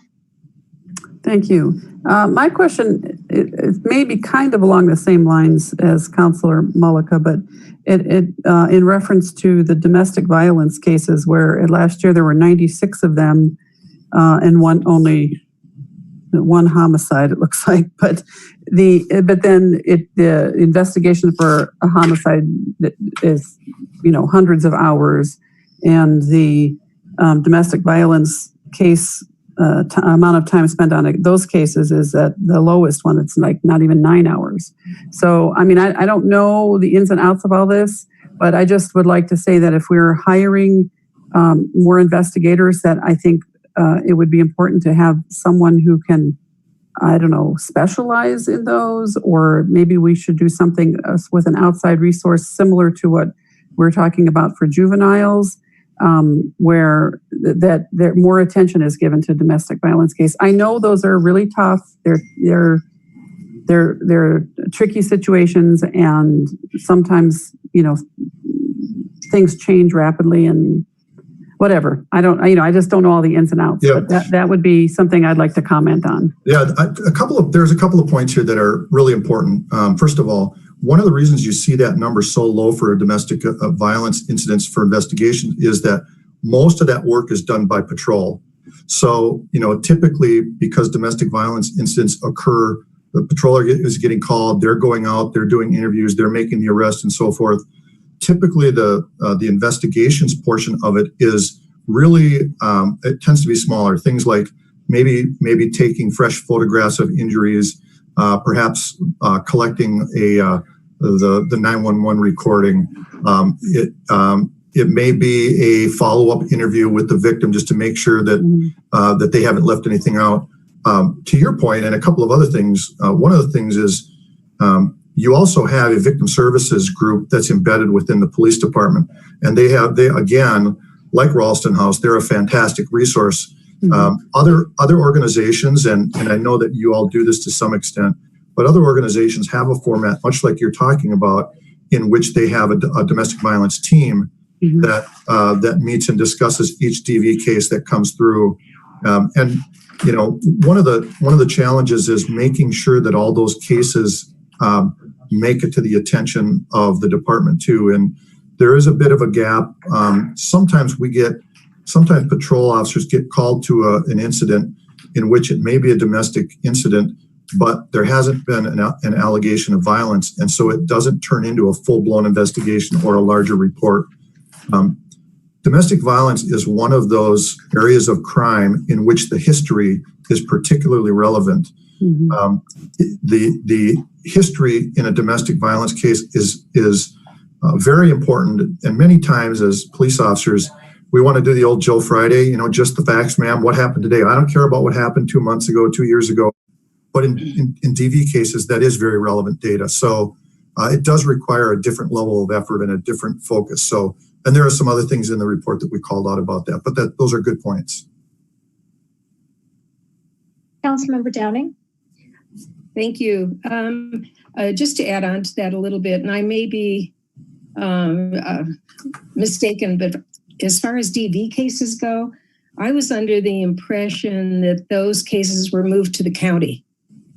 So maybe the chief or Mitch, you might enlighten me a little bit about that. Not as far as I know, Northglenn manages all of their own investigations, and they would not be deferring DV cases outside of the agency. Chief, do you want to comment on that? Yes. I think, Joyce, where you're confused, we don't do municipal domestic violences, so misdemeanors do not get put into our municipal court. We send all our domestic violences to the counties, both misdemeanor and felony. You're talking about the prosecutions, not the investigation. Yeah, correct. We do all the investigations internally, though, for domestic violence. Thank you. Yeah, good clarification. And there is some of that difference in terms of the municipal prosecution versus county. So I can understand that question. Are there any other questions about this section for Mitch? If not, if you want to pull the slides back up, I just have a couple more I want to go through, and then we'll take any additional questions. If you go to the next one, I talked about this at the beginning. It's hard sometimes to pull out all the positive things because we're asking a lot of questions about how to do things better. But I wanted to just make a few comments. One, we found the department to be highly ethical. Everybody we talked to talked about the importance of ethics and accountability within the department. We also heard about the community service commitment. And, despite the fact that it's evident to us that patrol staff lacks the time and capacity to participate in certain types of community policing activities, they are also expected to go to community meetings, and they do. And there are, if you look at the report and you look at the long list of community-oriented policing activities the department does, it's rather remarkable. So there is a strong commitment there. Quite frankly, again, with a better balance of resources, we feel that there is a real opportunity for patrol to become much more active in providing meaningful community policing activities. And when I talk about that, what I'm referring to are activities that have outcomes, not just shaking somebody's hand, but really having conversations with people about the challenges that they're facing, or problems they're having in their business, or problems that they're having in the neighborhood, and talking about solutions and how you problem solve. Again, another key point, we saw this across the board, and we said this in the report too. At the time this process started, the chief was already in the midst of starting to do a strategic plan. There were a bunch of pieces in queue and things that were getting started. And I want to make it clear, we actually said, hey, let's call a timeout. Let's let's pause that for a little bit, because we want to make sure that we have a clear understanding of the landscape before you formalize and finalize a bunch of strategic plans that, may be out of date by the time we complete this study. But it was evident to both Fred and I that the department really has an interest in achieving best practices. They want to get accredited, and all of those things really point to a true and real desire from our perspective of really becoming a premier, making sure that Northglenn is a premier police agency. The other piece, and I talked about this at the beginning, the responsiveness of the department throughout this process has been tremendous, even in the midst of COVID and even in the midst of other staffing challenges. I can't tell you how many phone conversations and email exchanges I've had with Chief May and with Commander Waltz. And in each of those, there's been a meaningful dialogue and a meaningful outcome about what to do. And the department has taken those things seriously and move forward. The other thing that I think is of some value is the Chiefs Advisory Committee. And again, this was referenced in the report, but it really is a best practice. It's for lack of a better term, it's a listening body. It's a group that can get together and talk about the things that are going on in the department, and with assurance that those challenges, questions, concerns, whatever they might be, are going to find their way up through the command staff and to the chief. And we talked to many staff members who were very positive about the creation of that group, and I know that work is continuing, and it's a integral part of trying to improve operational communication for the department. So those are just some key highlights on some positive things about the department. If you want to move on, Mayor. So this is where we talk a little bit about the current staffing level. It's at 73, 39 patrol officers. We're recommending 8 additional patrol officers and 3 investigators with a new optimal sworn staffing level of 84. And this is the slide where usually the finance people start to squirm in their chair, because what we talk about here is what we need to set for the authorized hiring level. And I want to talk and pause on that for just a minute. Your department has been consistently losing people, and it's not uncommon. And you have some challenges being in a larger metro area.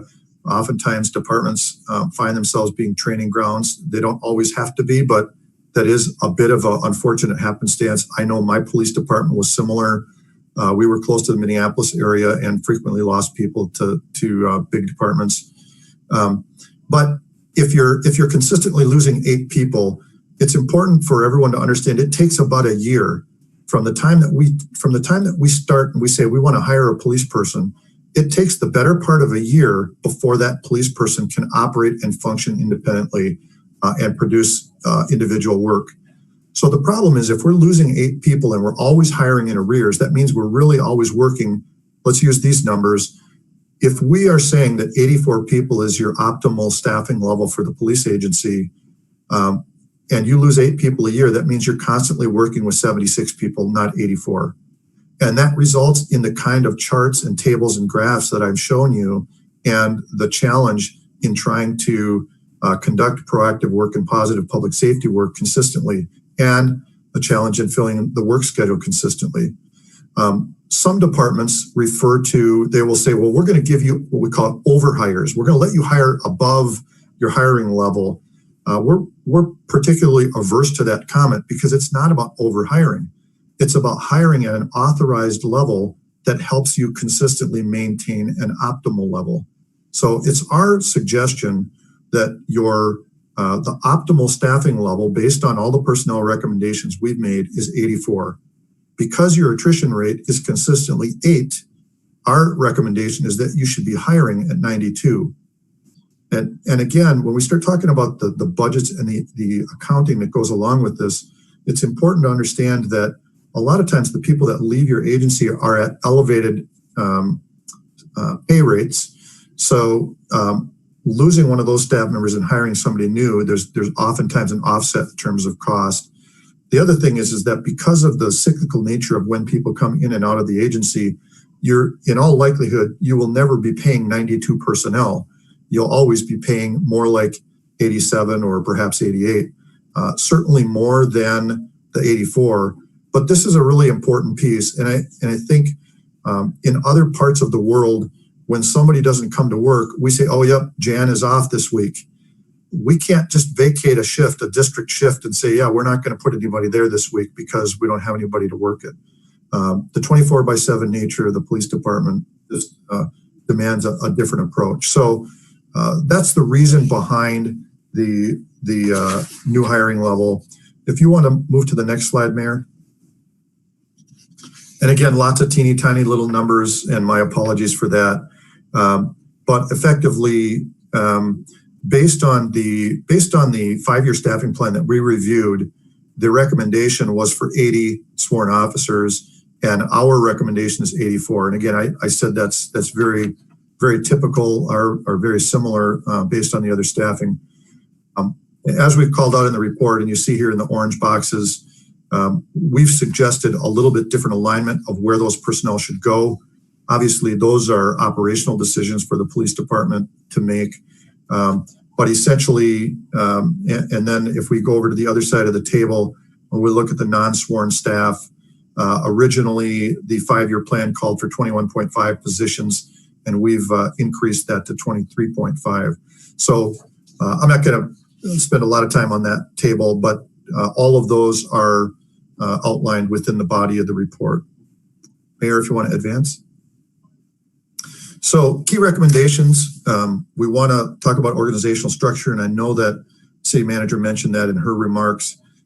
Continue the Chiefs Advisory Committee, we've talked about that, and overall communications, key piece, and certainly the Advisory Committee is contributing to that already. Increase employee input and inclusivity, and look at the new report processing and review system. There's some challenges in the current process for police reports as they route through the system that could be improved. And again, engaging the functionalities of your records management system. There are so many functions that those systems can do, and oftentimes it really takes some time to sort through how you can best engage those for your department. And then develop a recruiting and hiring plan. We certainly feel that the department would benefit from doing that and being more intentional about how you're recruiting, certainly working to recruit more women and minorities, and ultimately with the goal of creating better diversity throughout the department, but also throughout the supervisory ranks within the agency as well. Mayor, if you want to advance. We've already talked about converting the animal control unit to a community service officer, or community safety officer, whichever you like to call it. We talked about revising the zone structure, making sure that we're filling the operational minimums in the patrol department, patrol division. And again, that goes back to making sure we have optimized staffing numbers, improving the training and reporting practices for community policing. I didn't really touch on this, but although there is a push for community policing, right now the department has not put a lot of effort into documenting what the officers do as it relates to community policing, and some additional focus on that, even within the performance evaluation system, would be helpful in encouraging those behaviors. We talked about new protocols for case referral and monitoring investigations, and then, of course, adding staff to the investigations department or division. Mayor, if you want to go on one more. So you may or may not have seen this in the report, and I just want to touch on this briefly. I know the manager, Heather, talked a little bit about an oversight board, and I want to just talk a little bit about community co-production policing and this particular model. As you all know, there are significant happenings taking place around the country with respect to policing, and a true desire by people to continue to build on and improve police agencies. This model is a method of reform that essentially takes police agencies from being an independently operated entity to a co-owned, community-operated, community-collaborated organization. And there are many details to this, and I don't want to spend a tremendous amount of time on it, but I will tell you that when we talk about oversight boards, there are many communities around the country that have had oversight boards for decades, and yet those agencies still seem to have challenges that mirror those in some of the larger organizations that have been in the news as of late. This model is different, and it takes a completely different approach. It's not so much an oversight model as it is a shared responsibility and shared ownership and shared decision-making process. So we're certainly willing to further that discussion with you or the manager or the chief if you like. But I wanted to at least just include this slide so you have an idea. Effectively, what you have are different pathways on the side, on the left. Those are inroads or ways or mechanisms that you could use to create that collaborative environment. And in the middle, you have the different variables that associate with each of the pathways. And of course, there's different considerations for those as well. So with that, I'm going to stop talking, and you can, if you want, you go to the next slide, but it's just a nice, pretty picture that says questions. I'm going to stop talking and answer any other questions that folks might have. Councilmember Brown? I'm curious, can we go back and look at the slide right above this other one? Look at Antonio's last one. Sure, I will go back. I spent a lot of time reading this, believe it or not. I appreciate that. You're welcome. I don't have much to do at night, so I read it. Now, when you look at this co-production, I just want to get an idea. When you come down to 1, 2, 3, 4, 5, the fifth bullet point, professional standards and internal affairs review, right?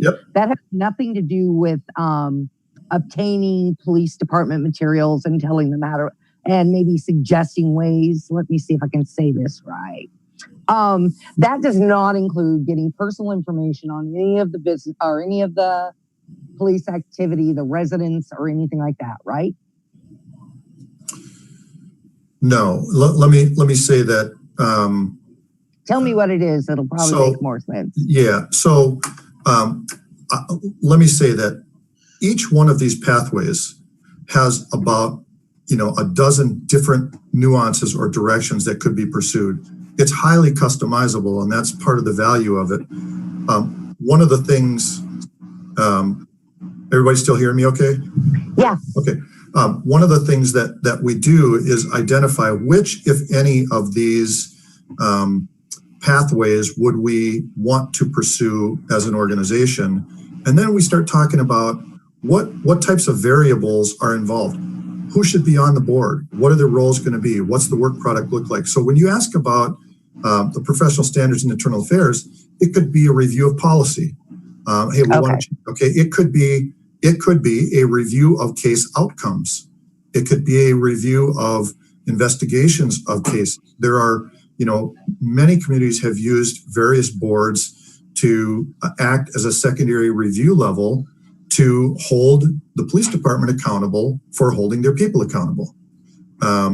So co-production is about bringing people into the discussion and having them have true voice and input on a different level than perhaps what we've seen. And I mentioned this in the report too. The distinction is community policing is certainly about building relationships, and it's about having conversations and getting input. Co-production goes beyond that and says, we're not only going to take your input and build those relationships, but we want you to sit shoulder to shoulder with us and help us make the decisions about how we prioritize policing in the community. We want you to have as much ownership over that as we do. Okay. Thank you. Yep. I'm sure I'll ask another one soon. Happy to answer them. Councilmember Goff.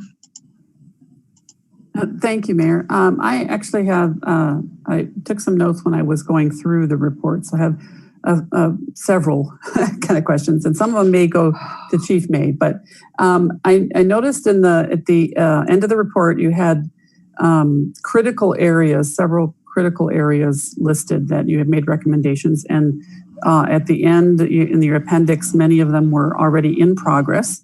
So I wanted to ask about the change in how you were reporting all family, intimate partner disturbance calls, domestic violence calls, I guess is what that is. That started in March, about the middle of March, and I was just curious as to how well that's doing. You know, just how that's going so far. Let me start, and then I'll ask the chief to jump in. Again, what we found was, and the challenge in this is sometimes we get officers that go to these calls. It really starts out looking like a domestic disturbance, but by the time they get there, you know, people start calming down, and we get there and it's like, oh no, everything's fine. Yeah, well, yeah, the neighbor maybe hurt us, but everything's good. If we don't document that thoroughly, we run the risk of that not becoming part of the history. So we realized that some of this was occurring and some of these cases weren't being documented in that way. And that was one of those critical recommendations. And so I do know that the department took some steps, and Chief, I'll turn it back to you to talk about kind of what's occurred since then. Yeah, some of the concerns that came about was the documentation, and then officers were putting it in their CAD notes, which is our mobile, but it wasn't getting into our records management system. So what we did was we made sure that, you know, when they go on these calls, that they're actually taking a report that is documented and input it into our records management system so we can track that. So that's some, and then also our FI cards, we also implemented that as well, making sure we're taking good field interview reports with all the documentation, everybody involved, and turning that over to our records unit, who also inputs that information as well. Okay, so there weren't any like glitches or problems. It seems to be working. So far, yeah, so far so good. We've seen a increase in those reports and the documentation. Okay, great, thank you. The other question I just have to ask, because I think it's going to come up at some point, is that and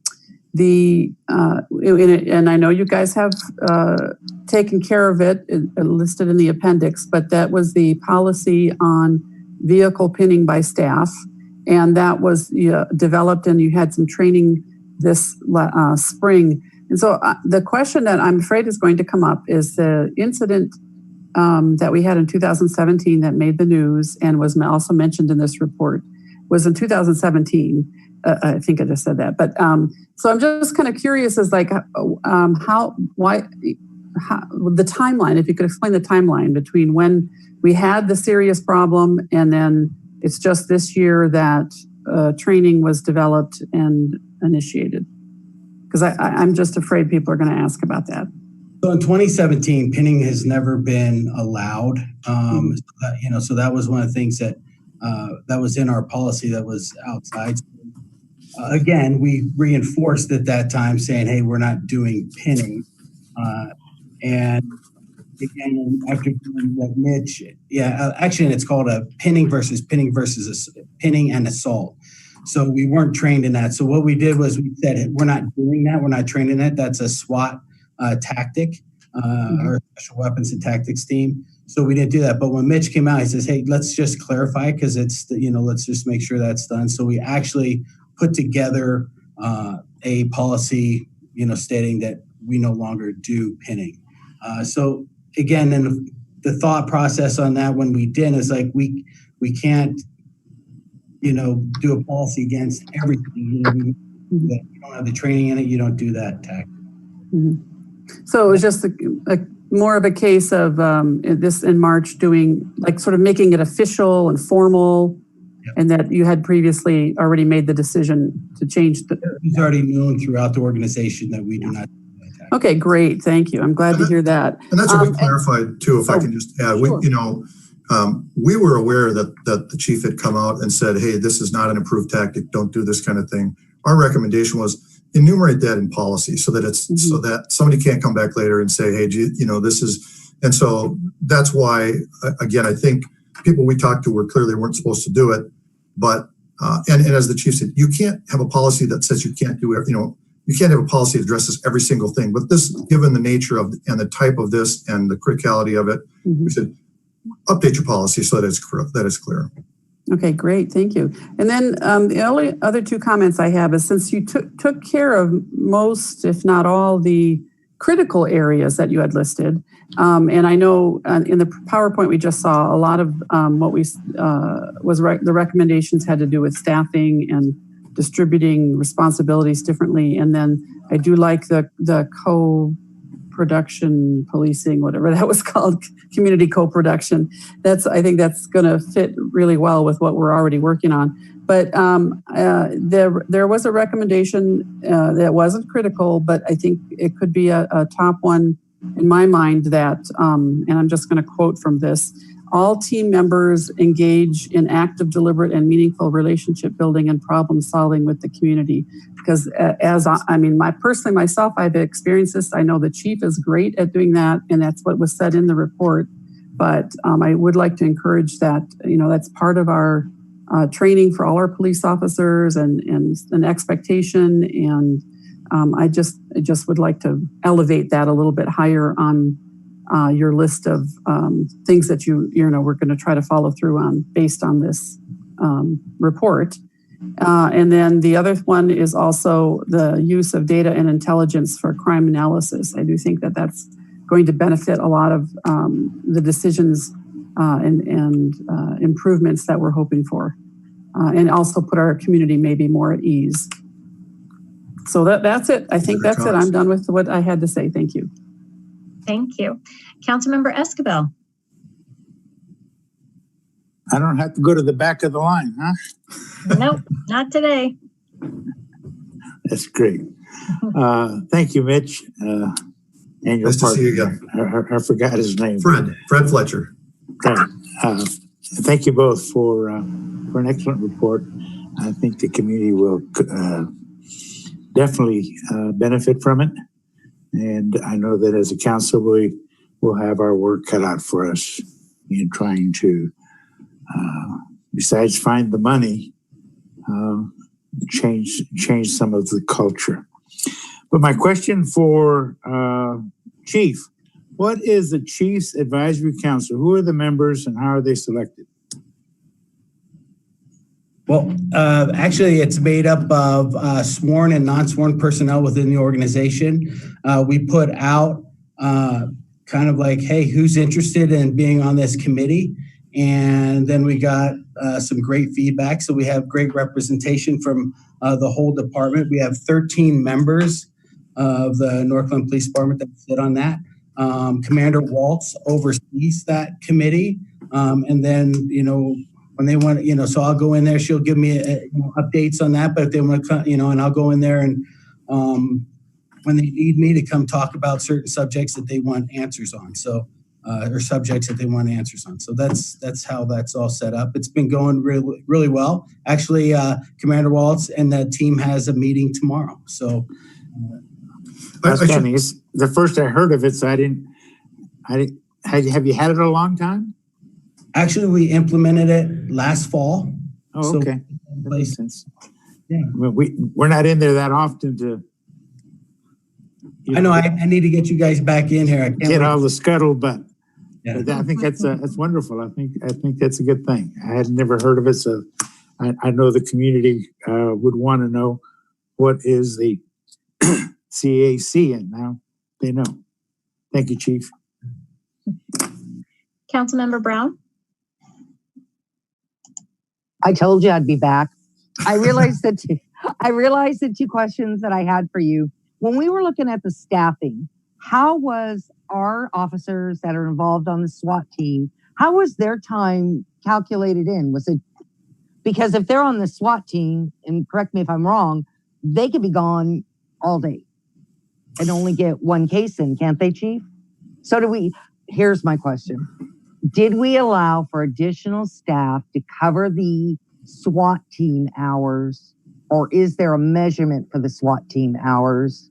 Or am I just worrying about something that doesn't exist? Let me jump in, and then I'll let Chief, maybe you can fill in a couple of gaps too. But normally what happens is SWAT teams train with some regularity per month. And so usually the standard is at least 1 day a month is dedicated to that.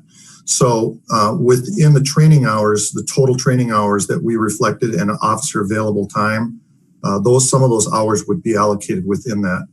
Usually on a SWAT call out, what you have that we don't usually get to pick and choose when a SWAT call out occurs. Right. So normally what ends up happening is some of your personnel are off duty and they're coming in on overtime. Some of the other personnel might be on duty, and we might call someone in on overtime to backfill that and have them go and do a SWAT operation for a period of time and go back to their role. But generally speaking, the operational hours, the actual SWAT activity, those hours typically are not calculated into a workload model because of the sporadic nature, and typically most of that time ends up being overtime hours. And Chief, you want to add to that? That's correct. We're kind of unique. We have a combined SWAT team with City of Thornton to share some of those resources. And again, we don't have a dedicated team. What I mean by that is that we don't have officers that just sit around waiting for the SWAT call out. These are all members of the police department in different areas. They could be in our drug task force. They could be on patrol. They could be in community relations, just depending on when that call goes out. That's when they will, and sometimes on shifts, we try to spread them out on shifts, but sometimes we might have to call people in to cover so they can go respond to that call. But again, with the resources and everything else that we have with Thornton, we have enough members on that team. So if we have an incident, we can get enough officers, SWAT officers to that scene. I actually have another one for you, Chief. How many officers do we have that are dedicated to the SWAT team? Currently, I believe we have 8. Okay. Thank you. Mitch, I think this is going to be the last one, but I give no promises. All right. At one point in the report, you said that we needed additional staffing of 7 police officers. By the end of the report, it says 8 officers. And I was wondering where I missed that 1 extra officer. Yeah, it has to do with the way the calculations shake out on the number of officers per shift. So if you look strictly at the workload numbers, workload volume numbers, that doesn't necessarily help us fully understand the distribution of personnel across all the shifts to cover work volume. So there is a difference between the two, but the total number, again, as we've assessed it, is you need to go from 39 to 47, and that assumes adding 2 people in animal control and reconfiguring that unit so that they can capture certain work volume. In the past, we've talked about staggering, I think that 92 was a number that our goal to get to in 3 years or whatever. Is your suggestion that we start hiring, get up to 92 by the end of middle of next year? Well, so let me be clear. Budgets are always a challenge. And what we would like to do and what's fiscally responsible to do are issues that the community has to wrestle with. So we don't presume to know your budget circumstance and what you can or cannot do. And we understand and recognize that even during this period, and COVID has had substantial effects on a number of different things. So my response to that is what we've provided you is a snapshot that says this is what your optimal staffing level ought to be. I can tell you, for example, we did a very similar process in Westminster a couple of years ago, and on the heels of that study, their council went into either a 3 or a 5-year plan to add personnel to get to that optimal level. It would be presumptuous of me to suggest what that timeline should be. What I would say is you need to look at the whole of everything and the whole of these recommendations and say, what can we afford? What can we commit to? And how can we get there fiscally and reasonably at a level that is going to best support the public safety needs of the community? Thank you. Mm-hmm. That's it. So, Mitch, I had a thought. thinking back to your introduction where you mentioned just kind of some overall intro pieces. So on our website, we have this report, and there's a place for residents to provide feedback, ask questions, add comments. And right now we only have 4. So if we have more residents that want to lean in, I would recommend that they go to our website. It's pretty easy to find right off the main page. But one of the comments did allude to the fact that this is a really big report and it's a lot, right? So I believe I heard you say in the beginning that the executive summary pretty much covers everything. And your recommendations are pretty much in the first 20 pages. Is that correct? So the executive summary, what it has is a couple of pages of introduction and summary of the study. Then it has, for each of the chapters, it has just the chapter summary. And then it has all of the recommendations are fully laid out in the appendix of the executive summary. So, so certainly, you can discuss this with Heather. There's no harm necessarily in putting out the exec summary, but I will say that much of the meat that supports the recommendations occurs through the body of the report. And for those of you that read it, that it's hard to just say, oh, well, here's a recommendation. Well, how did they conclude that, right? So one of the things that I would say is if you are going to take that approach, my recommendation would be to any community member that might want to look at that. If you have one of those questions, then open up the full report and go read about that. Because there are many, many details surrounding each recommendation. And, that may well answer some questions. And if there's questions left over, absolutely, we'd love to entertain them and we'd be happy to, do those on the fly or afterward too. But certainly we welcome that feedback and any questions. Well, I think I made the assumption that tonight's presentation would have gone through all of the recommendations. And you went through just a handful, which is fine. I've read them. I just wanted to make sure that if we had residents that were also kind of expecting to see all the recommendations in one place, that they get the reminder to go look. It's online. It's easy to find. They can look at it themselves. But then, we'll be together again a week from tonight at Correct. 6 o'clock for the telephone town hall. And I think that's also an opportunity for residents to call in and ask those questions directly to you. So that's just a little plug. Yeah, absolutely. So I have Councilmember Mullica and then Councilmember Goff again. Awesome. And actually, Meredith, my question or comment is actually right up exactly what you were talking about. So what I'm actually thinking, and maybe this is more of a question for Heather, is a combination of Appendix A and Appendix B. And how can I see those two better? So one, I want to see all of the recommendations spelled out. I think Appendix A is beautiful. I love the table. I love the detail. But the only thing I'm missing from that is adding on a column of Appendix D of the work that's already been done. Or, and I mean, this could look, there's different ways that you could do this, but how are we addressing the recommendations? I think is something that could really just kind of tie this whole conversation together.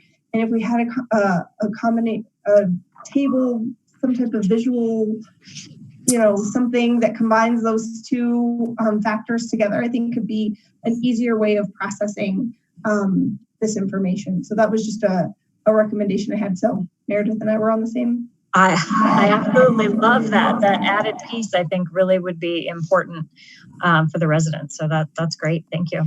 And actually even be something that is put out on the website so that folks don't have to go through the appendices. So for example, I don't want someone to have to shift through 400 and something pages to find the appendix that they need. Can we just pull that whole graphic out and post it on the website page so it's really easy to find for those folks? The simple answer is yes. Mitch, just real quick, Chief and I and Commander Waltz talked about what I believe you're recommending to us in a landscape format. You have all the different recommendations, their priority level, where we're at with several of those. And that's actually going to be a really useful guide for when the department command staff does their strategic planning process. So rather than flipping through all of the different aspects of the report, it's in a condensed version. So thank you for offering that. Yeah, and I was just going to add to that, really that's part of the process that we do with the strategic planning process. We've provided you with our impressions of the criticality of certain recommendations, but the process really isn't complete until we've had the conversation with the department, and the department starts to say, well, maybe something you didn't think was important is more important to us, or there's other things that we can shift. So certainly there's a way to do a crosswalk, which is kind of what you're talking about, right? Here's the issue, maybe what we're working on. What I would tell you is that there are a handful of things that we've recommended that we know are either complete or nearly complete. And there's also a number of things that are really they're already started, but there's plenty of work to be done, and we will flush those out as we work through the strategic planning and action steps for those. Well, and that's exactly great, because I see that there's a lot of work done. If you look through Appendix D, there's a lot of stuff that's already been completed. I want to see that right next to the recommendation of, done, check. Like, I think that could just be a good way of processing. Agreed. Thank you. Councilmember Goff? Thank you, Mayor. You kind of, both you and Councilor Mullica were sharing things that I had in my mind I was going to say as well. And I really like Julie's idea of putting that table together. My comment was just going to generally be that document was huge and probably a big obstacle for anybody trying to look at it online. I mean, I do a lot of things online. I don't like to waste paper. I had to have this printed out because there was no way. So I just, I don't know if it was uploaded as a PDF file or what, but if it could have been searchable even, that would have been so much easier to, look at the table of contents and click to an area that you were interested in, that kind of thing. And I would just recommend to our residents, anybody who is listening to this, that there is a summary at the end of each of these sections that does highlight, what we're going to get next week, I guess, or somehow we're also going to get up online. But that's, that might be a way to approach this, make it a little more accessible for people. But just the sheer volume of it was, and I know the details are important, but I think that's our job. And also, if there was a way that, just a citizen could look at like the summary part or the recommendations, and then if they had questions, they could go back and look through the rest of it. That would have been, I think we probably would have gotten more comments from people because that was just intimidating. But that was it. I think we've got some good ideas and ways to deal with that. Councilmember Peterson. Thank you, Mayor. Question for Heather. And maybe for you, Mitch, indirectly, but primarily for Heather. What's the extent of our contractual relationship with Mitch in terms of if we have any follow-up questions and things like that? Do we go through you, Heather? How much do we have Mitch and Fred with us in the future to address other issues as they may become up for question? Great question, Councilmember Peterson. What I would say is Mitch and Fred have reassured Chief Commander Waltz and I that they're here to help us moving forward. So in terms of additional work that would be considered new work outside of the scope, we would develop an agreement with them in doing any type of new work. I know that they'll be available to answer questions and follow up as we process this information and lead into the strategic planning process with command staff. So, the report, and Mitch, I'll turn it over to you here in a minute, really fulfills their commitment to us.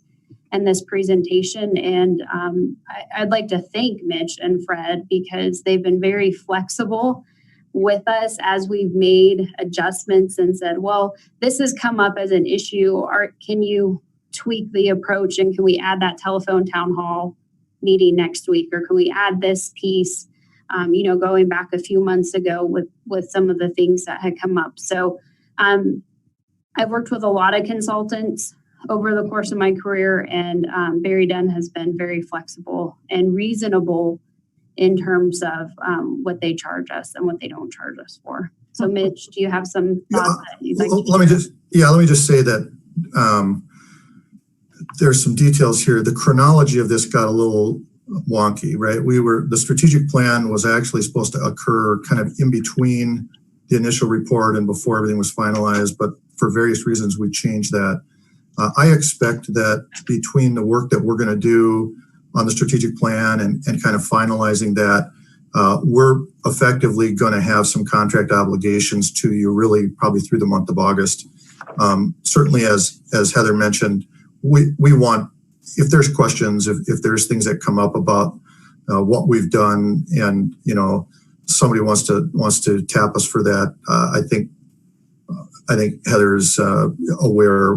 We're going to answer those questions. We're going to take care of you in that regard. Certainly, if we decide to pursue some different work, we can talk to the city about how we do that and what that would look like and what kind of a cost commitment that would be. But again, the strategic planning piece is part of your current contract, and I expect that effort to run through the end of next month. Thank you very much, Mitch and Fred. And thanks for your hard work. Thanks for putting it together. Thanks for coming here and next week and walking us through it. Also, Chief, I want to thank you and your officers for participating in this and giving them the data that they needed to do that. I think it's hard for anybody in any profession to, have somebody show a mirror on them, and taking a critical look at yourself. And that's always hard to do. But I think that's predicated on everybody in every field at every level of profession is always trying to be better. And so kudos to you guys for, opening up, the department and working with the consultants. And again, thank you, Mitch, Fred, and your staff for all the work you've done and you're doing for us. Appreciate that. So Heather, can I ask a clarifying question about the additional document? Is there a chance that it can be presented so that residents can look at that before the telephone town hall? Let me talk with Chief and Commander Waltz and see what we can do to pull something together. Okay. So the simple answer is I think so. Okay. If it's me pulling the document together, that's the answer. We have a clear vision of what you want. So we will work to achieve that, if not before the beginning of the weekend on Monday, if that sounds reasonable to council. I'm pretty sure Commander Waltz doesn't have anything else to do, so she could probably. Right. Well, I just wanted to echo a little bit of what Councilmember Peterson had shared. I mean, it takes a serious growth mindset and really some courage to take a look at yourself and your organization with that type of microscope. And so thank you to Chief for doing that. But Mitch and your team doing the work. The report is great. It's just a lot of information. It's a lot, admittedly. But it's very thorough, and I appreciate you taking us through it. And I look forward to engaging the community next Wednesday. So 6 o'clock, telephone town hall. Terrific. Any other comments from council tonight? No? Okay. Well, thank you so much. And that will do it. So hearing none, we are adjourned. Everyone have a great night. Talk to you next week.